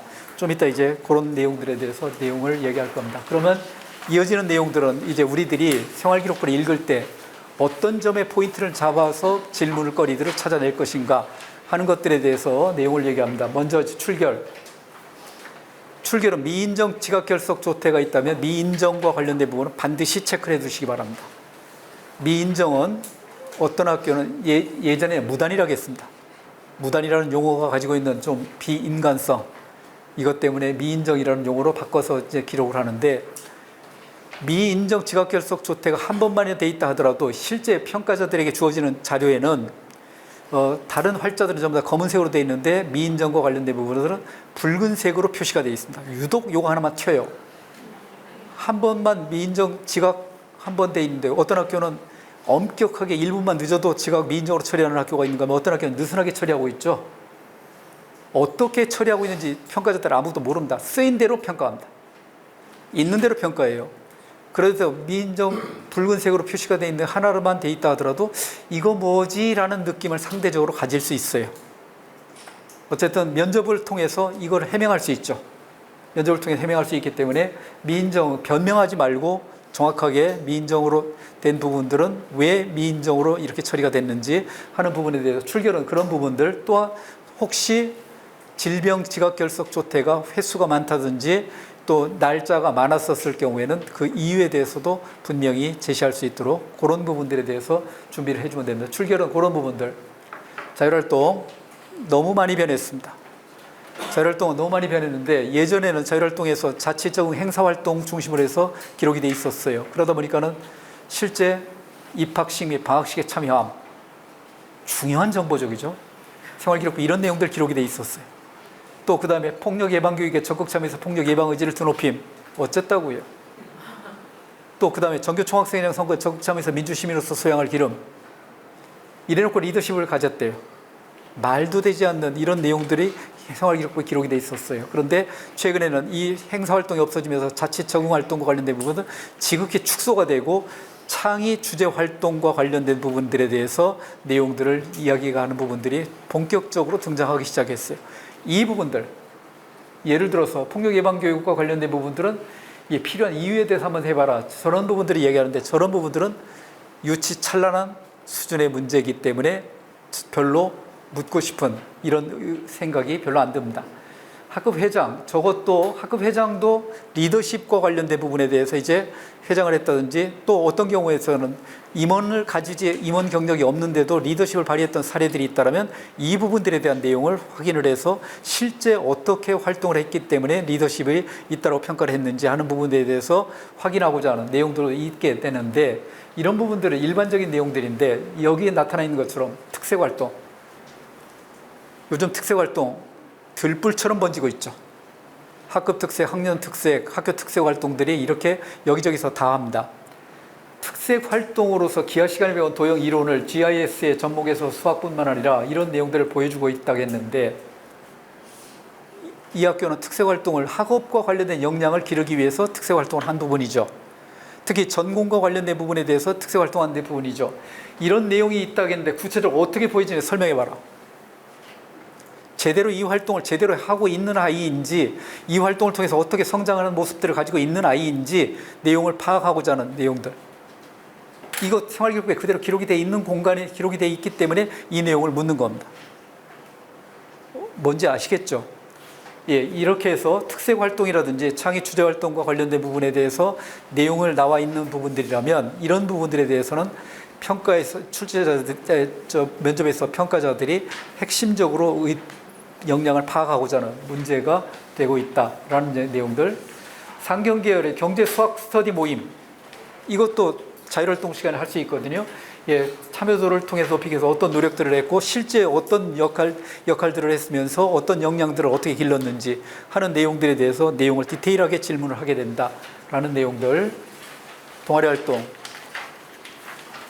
동아리활동은 전공과 관련된 내용을 역량을 묻기보다는 최근에는 실제 이 학생의 관심 분야에 대해서 얼마큼 심도 있게 관심 분야에 대해서 고민을 하고 노력을 한 흔적들을 가지고 있는지 하는 것들인데, 특히 최근에는 교과와의 연결고리, 관심 분야의 내용들을 교과와 연결고리를 토대로 해서 어떻게 역량들을 길러왔는가 하는 부분들에 대해서 초점을 맞추고 있는데, 예를 들어서 이제 동아리 활동과 관련해서 일단 동아리 활동의 내용에 대해서 질문하는데, 동아리 활동의 내용에 대해서 이런 어떤 활동들을 했느냐라고 하면 아이들 답변 다 잘합니다. 동아리 기본적으로 했기 때문에. 근데 이제 이 동아리 활동을 통해 이런 활동들을 했는데 이 활동이 가지고 있는 의미가 어떤 의미를 가지고 있고, 너가 앞으로 성장하고 발전하는 데 있어서 이 활동이라는 것이 어떤 가치를 가지고 있고, 또 이 활동을 토대로 해서 배우고 느낀 점이 어떤 것들이 있을까를 디테일하게 내용을 물으면 아이들이 답변을 못합니다. 결국 이 내용이 심도 있게 활동했다기보다는 그냥 친구 따라 강남 간다는 식으로 쫄랑쫄랑 따라만 다닌 이런 모습들을 가지고 있다는 겁니다. 예, 그래서 동아리 활동에 대한 내용은 활동의 깊이, 또 활동의 진정성이라는 부분들을 토대로 해서 내용을 파악을 하도록 이렇게 돼 있는데, 그러다 보니까 이제 실제 지금 1학년, 2학년 학부모님들 계신지 모르겠는데 1학년, 2학년들 같은 경우는 학교 생활기록부에서 동아리 활동과 관련된 기록의 공간을 메꿀 때 어떤 식으로 활동을 하는 게 가장 좋은 활동들의 평가를 받을 수 있느냐 하면, 예를 들어 동아리 활동을 할 때 아이들이 어떻게 다닙니까? 그냥 적당하게 우리 학교에서 좀 전통 있는 동아리라고 생각되는 거 하나 생각해보고, 또 그 다음에 아이들은 마치 그러면서 이제 그 전통 있는 동아리 들어가면 이런 자랑질만 해요. 이 동아리가 얼마나 훌륭한 동아리인지 아세요? 얼마나 들어가기 힘든 동아리인지 아세요? 저 몇 날 며칠 밤새면서 공부해서 동아리 활동 들어갔어요. 입학사정관들은 아무 관심 없습니다. 거기에 대해서. 이 동아리가 어떤 유명한 동아리인지 알고 싶지도 않고요. 실제 동아리 활동들의 내용을 토대로 해서 역량들을 파악하고자 하는 거지 이런 부분들이 아니라는 겁니다. 그런데 아이들은 이런 데 관심 많은데 실제 이제 활동을 할 때, 동아리 활동을 할 때는 절대 오늘 동아리 활동이 있다면 첫 번째 동아리 활동 가기 전에 반드시 이런 질문 한번 해봐라. 나 오늘 동아리 왜 가고 있지? 왜 가고 있지? 두 번째, 나 오늘 동아리 활동을 통해서 어떤 부분에 대해서 고민을 하고 어떤 부분에 대해서 내가 활동을 하면서 포커스를 맞춰서 내가 공부를 하고자 하는 의도를 가지고 어떤 식으로 지금 임하고 있는지 하는 부분들에 대해서 내용을 파악을 해보고, 세 번째, 오늘 활동을 하면서 나타났었던 여러 가지 특징들 어떤 것들이 있고, 이런 점들은 내가 깨달았던 부분들이다, 이런 점들은 내가 실패해서 무엇인가 고민을 했었던 내용들이다 라고 생각되면 이런 내용들을 토대로 해서 마지막으로 오늘 동아리 활동을 통해서 배우고 느낀 점 어떤 것들이 있다라는 내용들에 대해서 자기평가서를 써서 이 내용을 동아리 담당 선생님께 몇 장만이라도 드린다 하더라도 몇 장만이라도 드리면, 몇 번의 기회를 통해서 드리면 동아리 담당 선생님께서 쓰실 내용들이 정말로 풍부하게 내용들을 쓰실 수 있는 공간이 활용이 된다는 겁니다. 즉 자기 성찰을 해야 된다. 동아리 활동을 통해서는 자기 성찰을 하는 모습들이 등장해야 되는데, 여기에서도 마찬가지로 이 활동들의 내용이 얼마나 깊이 있고 이 활동이 역량을 기르는데 어떤 의미 있는 요소로서 작용을 하고 있느냐라는 부분들에 대해서 내용을 얘기합니다. 단순하게 예를 들어서 과학시사 탐구반에서 조사한 코로나 바이러스와 기존 바이러스의 차이점은 무엇인지, 이제 이런 시사 활동을 통해서 코로나 바이러스의 특징들을 이해하고 이 부분들에 어떻게 했다라고 이제 기술이 돼 있는 거 아닙니까? 그럼 일반 바이러스와 차이점 뭔지 얘기해봐라. 차이점에 대해서 얘기하면 이제 이때부터 꼬투리를 잡아가지고 그 코로나 바이러스에 대해서 집중적으로 백신과 관련된 부분들까지 백신의 원리라든지 이런 내용까지도 계속적으로 진행이 되면서 꼬리 질문을 통해서 영향들을 파악하는 것이다 라는 부분들도 확인해 볼 수 있을 겁니다. 이런 측면들을. 그래서 여기 지금 예시 항목들을 많이 들었는데 이 예시 항목들을 본인이 지망하는 학과와 관련된 부분들에 대해서 이런 항목들은 여기서도 쓸 수 있겠구나. 그런데 내 생활 기록부에 기록된 내용을 보니까 이런 내용들이 기록이 되어 있기 때문에 이런 것들을 좀 응용하면 이런 내용들의 문제도 만들어질 수 있겠구나 라는 것들을 추론해 볼 수 있도록 이렇게 제시를 일반적으로 했습니다. 봉사활동, 이렇게 말씀드리는 건 좀 부담스럽지만 봉사활동 비중이 예전보다 훨씬 낮아졌어요. 교내봉사로만 활동을 제한을 하고 있기 때문에 이런 부분들이 낮아졌다라는 부분도 잠깐 말씀을 좀 드리고요. 진로활동, 진로와 관련된 고민의 깊이, 진로와 관련된 고민의 깊이를 이야기하는데 대개 이제 진로 탐색의 과정들, 진로 탐색의 노력들, 진로 관련된 주제 탐구를 했다든지 했었을 때 나타나는 이런 특징들이 있다라면 이런 것들을 통해서 주제 탐구 보고서까지도 작성을 하게 되는데 이 보고서 작성 과정에서 진로에 대해서 얼마만큼 다양하게 좀 더 심도 있게 진로에 대해서 탐색을 했었는지 하는 것들에 대해서 내용을 묻는데 여기 이런 내용들 뭐 진로 시간에 네트워크 읽으면서 사회구조가 탐구했는데 사회구조가 개인에 미친 삶을 하나 소개하고 이런 본인의 탐구 노력 내용도 구체적으로 설명해봐라. 결코 다 문항들을 보면 어설프게 그냥 대충 이런 내용들을 묻지 않는다는 거 이해하실 수 있겠죠, 그죠? 이런 내용들도 진로에서 묻게 된다. 교과학습 발달사항, 성적 낮은데, 예를 들어서 이런 아이들이 있죠.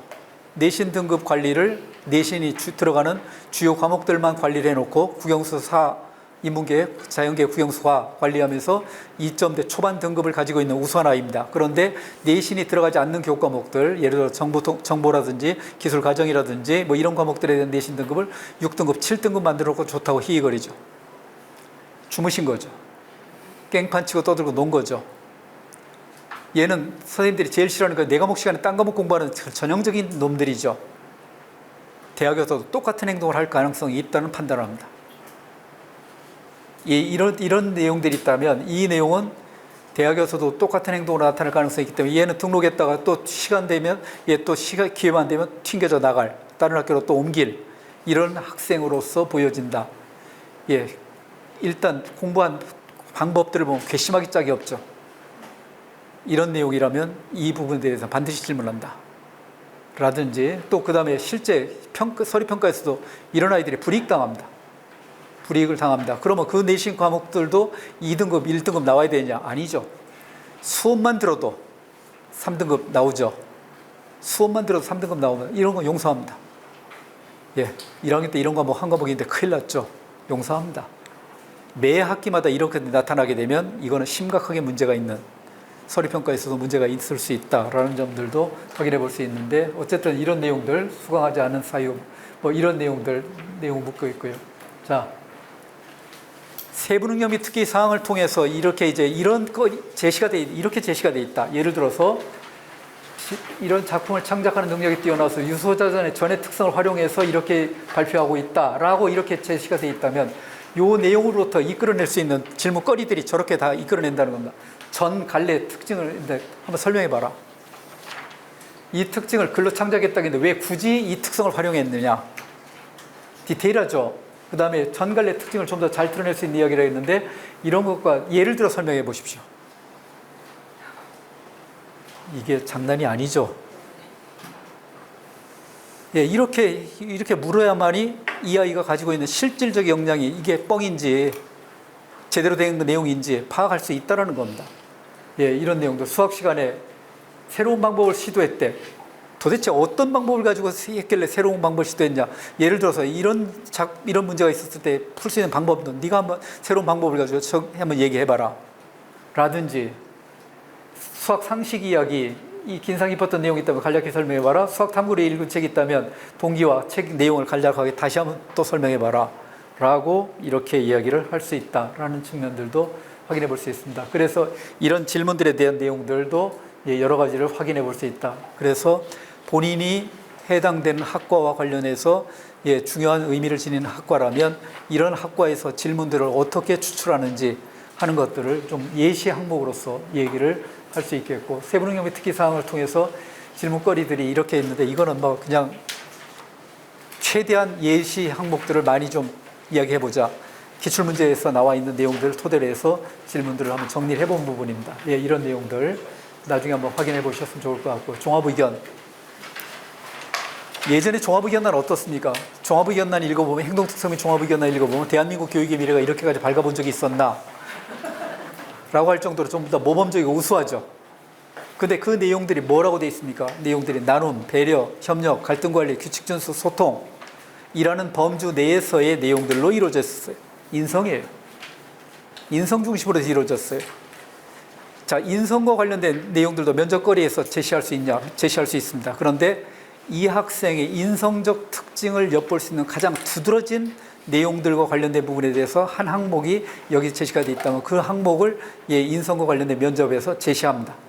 그런 내용 제시하고, 또한 실제 최근에 나타나는 종합의견란을 보면 선생님들이 이 기록의 공간을 인성이라는 요소 이외에도 학업과 진로 역량을 엿볼 수 있는 내용들로 집중적으로 내용을 범주를 좀 더 넓혔어요. 왜? 추천서 대신이라고 볼 수 있는 공간으로서 활용이 되고 있거든요. 추천서를 쓸 때 이 학생 인성만 가지고 쓸 겁니까? 인성뿐만 아니라 이 학생이 가지고 학업과 진로 역량도 내용을 쓸 수 있는 부분이 있기 때문에 이런 내용들이 제시가 되면 이 내용은 면접에서 묻는 질문거리로서 핵심적으로 제시할 수 있다라는 측면들과 관련해서 이런 내용들, 본인이 기숙사 갈등 상황을 해결했다라고, 기숙사 생활을 했는데 갈등을 잘 해결하고 이렇게 뭔가 리더십을 발휘하는 이런 학생이다라고 했는데, 이 상황, 구체적인 예를 들어서 한번 상황을 설명해봐라 라고도 할 수 있지만, 상황 이전에 본인이 어떤 행동을 했다면 그 갈등 상황이 발생하지 않았을 것이라 생각되나, 논의의 방향을 좀 더 바꿔서 이렇게 질문을 하게 된다라는 측면들도 확인해 볼 수 있습니다. 면접의 방향성을 이야기할 때 각 교과목별로 이제 방향성을 잡을 때 어떤 방향성을 가지고 이야기하는지 하는 것들과 관련된 내용들인데 다 기본적으로 아실 수 있는 이런 부분들입니다. 이런 내용들과 관련해서 면접의 거리들이 제시가 되고 있다라는 측면들. 지금 말씀드린 내용들 다 이거 재수 5개년 계획 세워야 되는 거 아니냐. 근데 사실은 지금 제가 다룰 수 있는 내용의 범주를 최대한 이런 것들을 토대로 해서 전달을 하기 위해서 최대한 넓혀서 거리들이 제시가 될 수 있다면 이런 거리들을 모든 부분들을 다 총망라해서 이야기하고자 하는 욕심 때문에 이렇게 얘기했는데, 실제 이런 내용들 중에서 우리 학생들에게 적용해서 해당되는 부분들을 준비하는 데 있어서는 조금 좀 범위를 좀 줄여서 이야기할 수도 있을 것이다 라는 측면들이 있기 때문에 이런 내용들은 아마 공부를 하는 데 있어서 방향성을 잡는 데 있어서 도움이 될 수 있도록 이런 측면들도 이야기할 수 있습니다. 면접 질문, 꼬리 질문 예를 한번 들어보면 이렇게 질문한다는 겁니다. 지원 동기 말해봐라 그랬더니 얘는 영악하게 짝이 없는 놈이죠. 경영학과 관련된 지원 동기를 얘기할 때 루이비통 얘기가 벌써 딱 나오고 있어요. 루이비통 얘기가 나온다는 얘기는 추가 질문 이쪽으로 유도를 하기 위한 의도적이죠. 이 질문 반드시 나올 겁니다. 이렇게 나오면 이 추가 질문, 루이비통이 그런 힘을 가지게 된 원리가 뭐냐? 이런 내용들을 토대로 해서 이제 구체적인 사례를 토대로 해서 역량을 판단하는데, 여기서 그냥 끝나버리면 이 면접관은 채점의 평가의 역량이 떨어지는 사람이죠.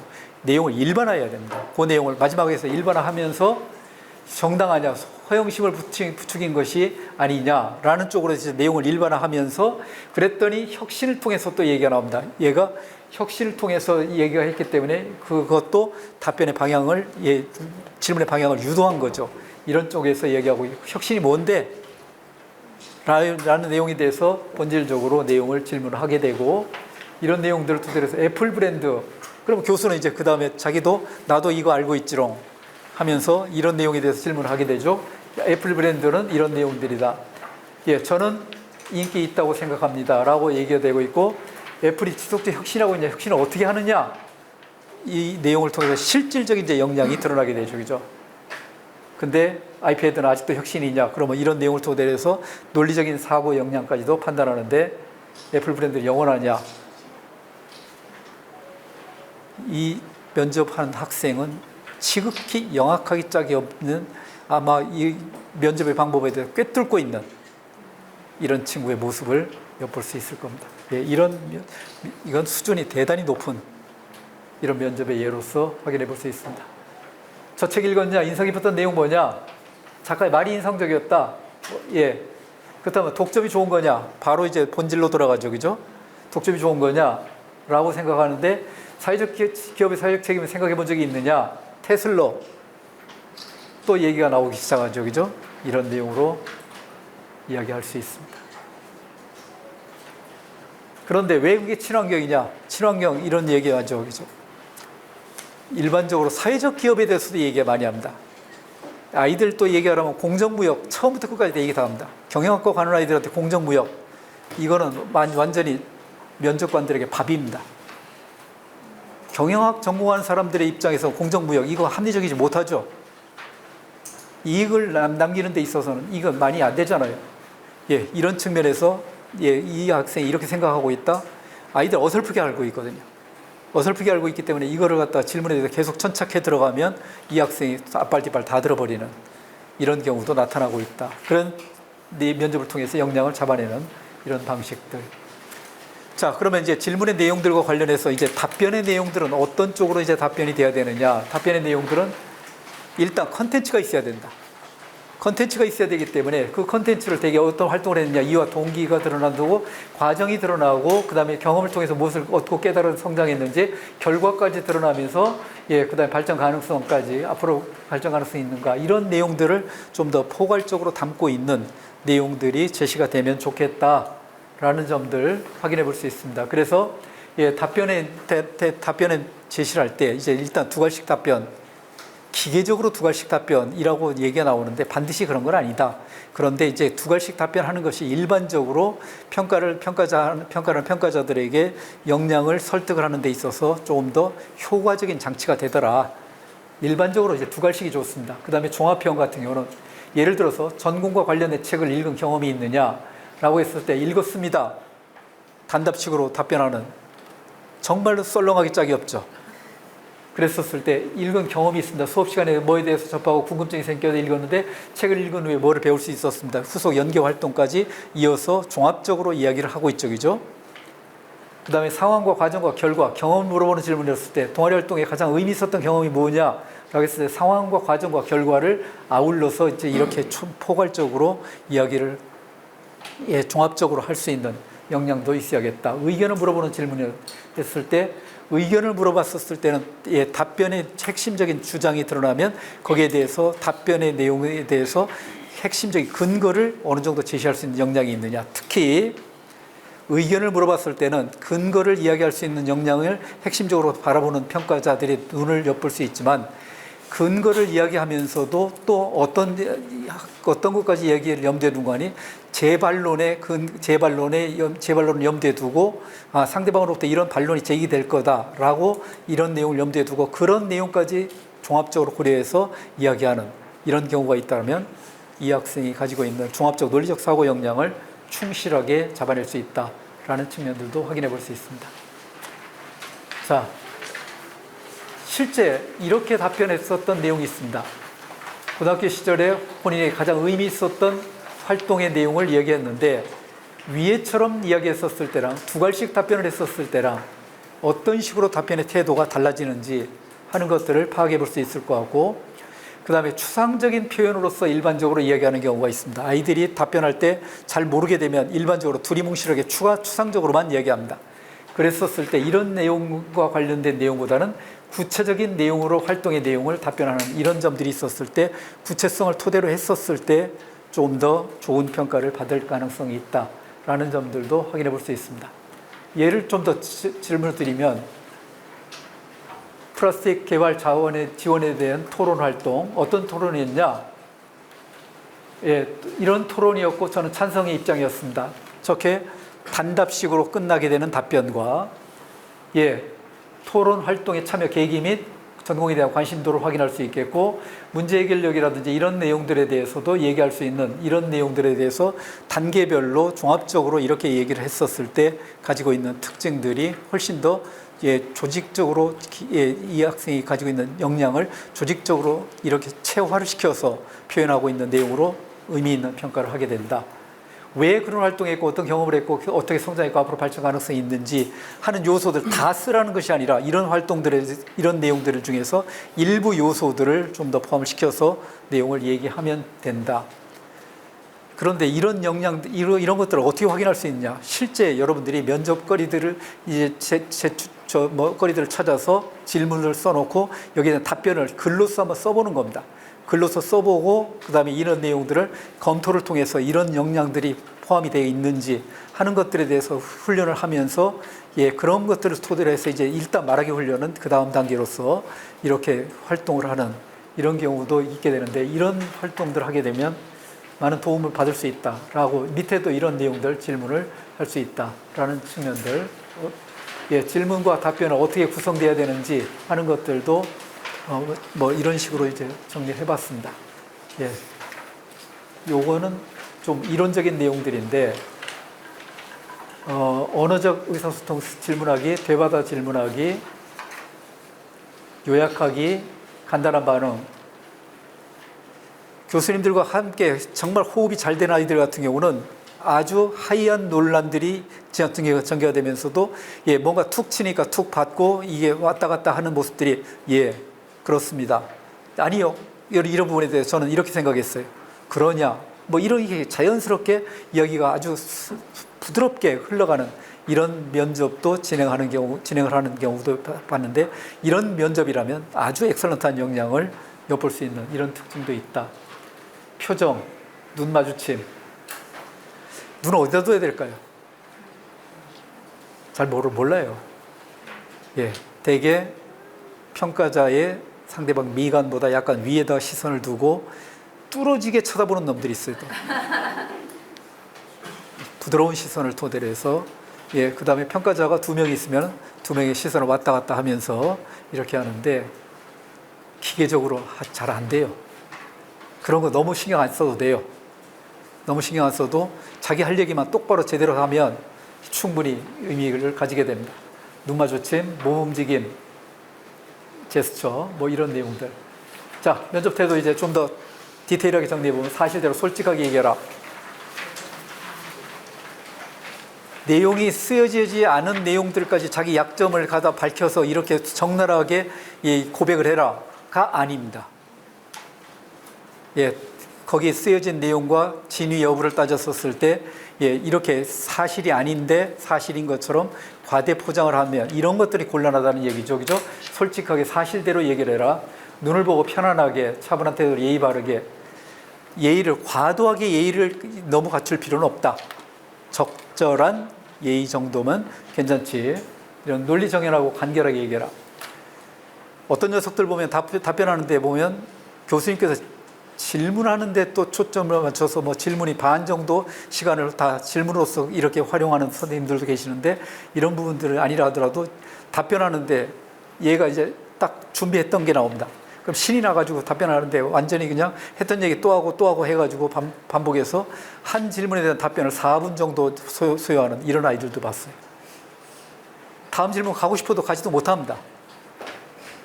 적절하게 내용 질문은 아마 서류 기반 면접에서는 1분에서 1분 30초 정도에서 답변의 내용이 어느 정도 정리가 돼야 될 겁니다. 그런 내용을 토대로 해서 정리하고 추가 질문을 통해서 좀 간략하게 하면서도 핵심적인 내용을 분명히 포함하는 이런 정도의 내용을 이야기하는 것들도 괜찮겠다.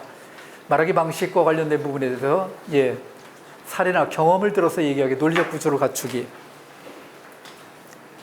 예를 들어서 어떤 문제에 대해서, 어떤 문제가 가지고 있는 특징들에 대해서 문제점을 제시하고 여기에 대해서 해결 방안을, 어떤 해결 방안이 있는지를 얘기해봐라 라고 얘기했었을 때, 다양한 측면에서 얘기할 수 있는 이런 논쟁거리가 있는 이런 논제를 제시하는 경우가 있어요. 다양한 측면에서, 예를 들어서 사회적인 측면에서 어떻고, 경제적 측면에서 어떻고, 그 다음에 이런 것들이 정치적 측면에서 어떻다라고 얘기할 수 있다면, 이런 부분들에 대해서 첫째는 어떤 측면들, 두 번째는 어떤 측면들, 세 번째는 어떤 측면들과 관련해서 접근할 수 있는데, 이런 내용들을 종합을 해서 미루어 보건대 이 내용은 이런 특징들을 가지고 있습니다 라고 얘기했었을 때, 이런 식으로 해서 체계적으로 논리적으로 구성을 해서 이야기를 하는 느낌을 받는다면, 이런 느낌, 첫째, 둘째, 뭐 이런 얘기를 하는 이야기를 전개하는 아이들을 보면 참 논리 정연하게 자기의 생각을 잘 표현한다 라는 느낌을 받기도 한다. 그런 측면에서 이런 체계적으로 논리적으로 이야기하는 내용들, 암기하는 내용 옮기지 마라, 마지막까지 또 한번 강조해 드릴 겁니다. 그 다음 위기대처법, 이건 다 많이 들어봤어요. 예를 들어서 모르는 내용 나옵니다. 근데 모르는 내용 나오는데 절대 정직하게 얘기하라고 해서 아니요, 이 내용 전혀 모르겠습니다 라고 처음부터 김을 빼는 녀석들이 있어요. 아는 척하는 것도 문제지만 처음부터 아예 모른다라고 단정적으로 아예 모른다고 답변을 안 하는 것은 더 문제가 있습니다. 이 아이들이 완전히 다 알고 있다라고 생각하고 질문하기보다는 모를 수도 있다라는 내용도 염두에 두고 있습니다. 그런 측면에서 아는 부분까지는 최대한 이야기를 하고, 이런 내용들에 대해서 이런 측면들이 있습니다. 여기까지 공부를 했지만 그 다음 부분은 제가 공부가 부족해서, 또는 그 다음 부분은 잘 모르겠습니다. 그래서 그 부분은 나중에 기회가 있으면, 대학에 와서 기회가 있으면 좀 더 깊이 있게 공부할 수 있는 기회를 가져보도록 하겠습니다 라고 해도 상관없는, 이런 쪽으로 해서 끝까지 아는 범위까지 답변을 하는 것들이 좋겠다. 그 다음에 또 어떤 경우가 있는 거 아니, 내용을 들어보긴 들어봤고 아는 것 같은데 이걸 체계적으로 지금 전달하는 데 있어서 좀 문제가 있다 해서 체계적으로 전달을 못할 것 같다라고 한다면, 잠시 생각할 시간 좀 주시겠습니까? 라고 질문하는 아이들이 많아요. 예전과 같은 방식에서, 예전에는 별로 없었는데 최근에는 이런 방식으로 질문하는 아이들이 많아요. 그러면 그래, 생각해봐, 정리 한번 해봐 라고 하는데, 그때 이제 생각을 정리해서 이야기를 전개하는 시간인데, 이때 한 10초 정도, 20초 정도, 20초도 긴 것 같아요. 그 기다리는 시간이 왜 그렇게 오래된다는 느낌을 받는지, 너무 한없이 길어지는 아이들이 있습니다. 그러면 다 자르고, 이런 정도에서 하면 이 정도에서 얘기를 해봐. 그런 얘기가 나오기 전에 한 10초 정도는 좋은 것 같아요. 10초 내외에서 너무 길어지지 않도록 이런 것들도 주의를 해서 이야기하는 것들 좋은 것 같고요. 그 다음에 답변하는 중에 자신의 답변하는 오류가 있다. 이건 바꿔야 됩니다. 근데 아이들이 답변하면서 이런 쪽에 대해서, 어떤 문제에 대해서 논란의 여지가 있는 부분에 대해서 자기는 A라는 관점에서 이야기를 했는데, 지금 하다 보니까 내용이 잘못돼서 중간에서 이제 이 부분을 바꿀 거냐 수정할 거냐 말 거냐, 잘못됐다면 반드시 수정해야 됩니다. 근데 이걸 수정하지 않고 끝까지 고집을 부려서 자기 억지 논리를 가지고 이야기하다 보면 논리가 꼬이게 됩니다. 이건 완전히 망하는 지름길이죠.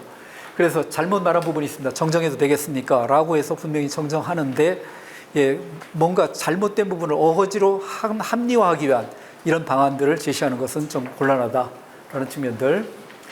그 다음에 질문을 제대로 못 알아들었다든지 못 들었다든지 제대로 이해하지 못했었을 때도 죄송하지만 다시 한번 말씀 좀 해주시겠습니까? 라고 질문을 다시 한번 내용을 묻는, 이런 쪽으로 해서 그 묻는 내용을 토대로 해서 혹시 또 필요한 힌트들이 나올 수 있기 때문에 이런 부분들에 대해서도 이런 것들을 활용하기도 한다라는 측면들. 주장과 근거, 의견과 예시, 이렇게 생각합니다. 이런 내용들, 답변에 대한 내용들. 그 다음에 2분, 3분 내외의 시간에 한 개 질문을 답변하는 연습이 필요하다라는 측면들도 확인해 볼 수 있습니다. 긴장을 해소할 수 있는 방법들. 본인이 스스로 깨우쳐야죠. 긴장할 수 있는 방법들, 해소 방법들 찾아낼 수 있는 이런 부분들도 있습니다. 자, 답변 시에 유의할 점들 다시 한번 몇 가지 또 한번 정리를 해보면, 암기하듯이 답변하지 마라. 암기한 아이들은 어떤 특징이 있는 거 아니에요? 자기가 예상했던 문제가 나오면 기계적으로 이런 내용이 나오면 신이 나가지고 그냥 다다다다다 이야기가 됩니다. 근데 그걸 포인트를 약간 슬쩍 관점을 바꿔서 슬쩍 물어보면 모르겠는데요. 이 아이는 역량이 떨어지는 아이다 라는 점을 엿볼 수 있다는 겁니다. 예, 그 다음에 갑자기 예상하지 못한 엉뚱한 질문이 나오게 되면 아이들이 표정이 갑자기 일그러지기 시작합니다. 이때도 냉정함 유지하고 있어야 된다는 거 아시죠? 예, 갑자기 주어질 경우에 당황하거나 불쾌하다든지 감정 변화를 표현하지 않는다. 갑자기 감정이 쭉 올라가는 아이들이 많아요. 뭐라 하면 올라가고 또 거기다 툭 하면 치면 또 올라가고 급기야 남학생들도 눈물을 흘리는 아이들도 있어요. 예, 이 감정이 고조가 돼가지고 나타나는 특징들입니다. 예, 그 다음에 한숨 쉬기. 실제 봤어요.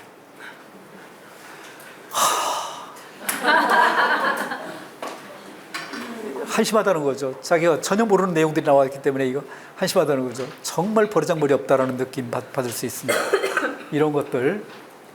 다리 떠는 녀석들은 상당히 많아요. 다리 떠는 녀석은 많아요. 그러면 저 같은 경우는 야, 이 녀석아 다리 떨지 마라 라고 하면서 좀 부드럽게 넘기기도 하는데, 예, 그 다음에 다리 떨고 코 훌쩍이고 머리 흔들기, 손톱 뜯기, 팔짱 끼기. 팔짱 끼는 아이들은 보지는 못했어요. 근데 있었다고 해요.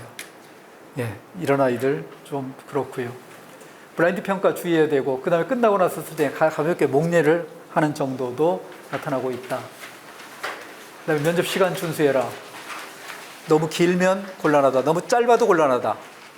너무 길거나 짧아도 곤란하다. 라는 내용들. 근데 말을 끊지 마라. 있잖아요. 갑자기 뭐 하는데, 있잖아요. 뭐 교수님께서 질문하고 이런 내용에 대해서 이제 구체적으로 들어가서 얘기하는데, 근데 있잖아요. 저는 뭐 이런 식으로 해서 이 말을 끊는 경우도 없지 않았고요. 책상 흘기르기 점수 채점하거든요. 그거 자꾸 보는 아이들이 있어요. 정말 느낌 자체 별로 안 좋습니다. 잘난 척하고 자만하는 모습에 주의해라. 서울대에서 강의 시간에 찾아뵙겠습니다 라고 건방 떠는 놈들이 있어요. 저 녀석 봐라, 저 건방을 하늘을 찌르는구나 라고 얘기할 수도 있겠고요. 고맙습니다, 감사합니다 하는 좋은데 수고하셨습니다. 윗사람이 돼가지고 자기가 마치 수고했다, 교수 면접관들 이야기하는 것처럼 보이죠. 수고하셨습니다 함부로 그렇게 쓰는 게 좀 곤란합니다. 수고하셨습니다 이런 용어는 쓰지 않는 것이 좋다. 그 다음에 눈도 마주치지 못하고 자신 없는 목소리, 이거 참 싫습니다. 눈 마주치지 못하는 것 이해하다 하더라도 이런 눈 마주치지 못하기 때문에 뭔가 목소리가 계속 줄어들고 그 다음에 웅얼웅얼 됩니다. 웅얼거리는 소리 정말 싫어합니다. 그러면 저는 하다 말고 그럽니다. 어이, 이 친구 다시 한번 크게 제대로 한번 얘기해봐 라고 다시 한번 얘기합니다. 예, 자기가 자신이 없기 때문에 나타나는 특징들인데 웅얼웅얼 되지 않도록. 그 다음에 그 또박또박한 얘기가 하게 되면 눌변이라도 괜찮다라고 했죠. 또박또박 하는 얘기들이 나타나도록 이렇게 해서 이런 내용들을 얘기했으면 좋겠다. 그 다음에 홈페이지. 세계를 지향하는, 예, 세계를 웅비하는 한국외국어대학에, 예, 저는 이런 의지를 가지고 지원을 했습니다.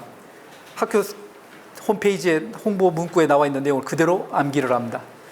외대를 만나면 세계가 보인다 라는 어구에서 나타났듯이 요따위 얘기합니다.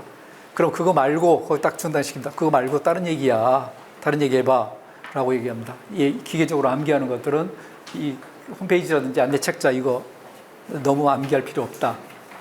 그 다음에 저기요 하다가 저기요, 그러니까요 대드는 녀석들이 있습니다. 예, 그 다음에 뭐라고요, 있잖아요, 이거는 안 돼. 저기요는 봤어요. 저기요, 근데 어쨌다고 인마 하다가 이제 적당한 제스처도 쓰게 된다. 비속어. 실제 뭐라고 했더니 이 녀석이 갑자기 헐 그랬더니 그 말을 듣고 계신 옆에 계신 교수님께서 이놈의 자식 해가지고 또 그때부터 혼을 내기 시작했습니다. 예, 이런 내용들. 그 다음에 발음을 분명하게 한다. 목소리는 적당하게 어느 정도 커야 되는데 목소리가 너무 작은 것도 문제가 있고 너무 커도 문제가 있는데 차라리 큰 건 낫습니다. 차라리 큰 건 낫고요. 목소리가 작은 것보다 큰 게 낫고요. 예, 그 다음에 그 발음은 분명하게 해야 된다. 발음은 분명하게 또박또박 얘기하면 발음은 분명하게 좀 호흡을 한 템포 좀 늦춰서 답변하는 모습들도 훈련을 통해서 볼 수 있는 이런 역량으로 가질 수 있다. 말끝 흐린다든지 부정확하게 맺지 않는다. 지나치게 경어를 사용하는 것은 곤란하다. 적절하게 일반적으로 경어를 사용해야 될 상황에서 적절하게 사용하면 되지, 지나치게 과공은 비례다 라는 말이 있듯이 지나치게 사용하는 것은 문제가 있다.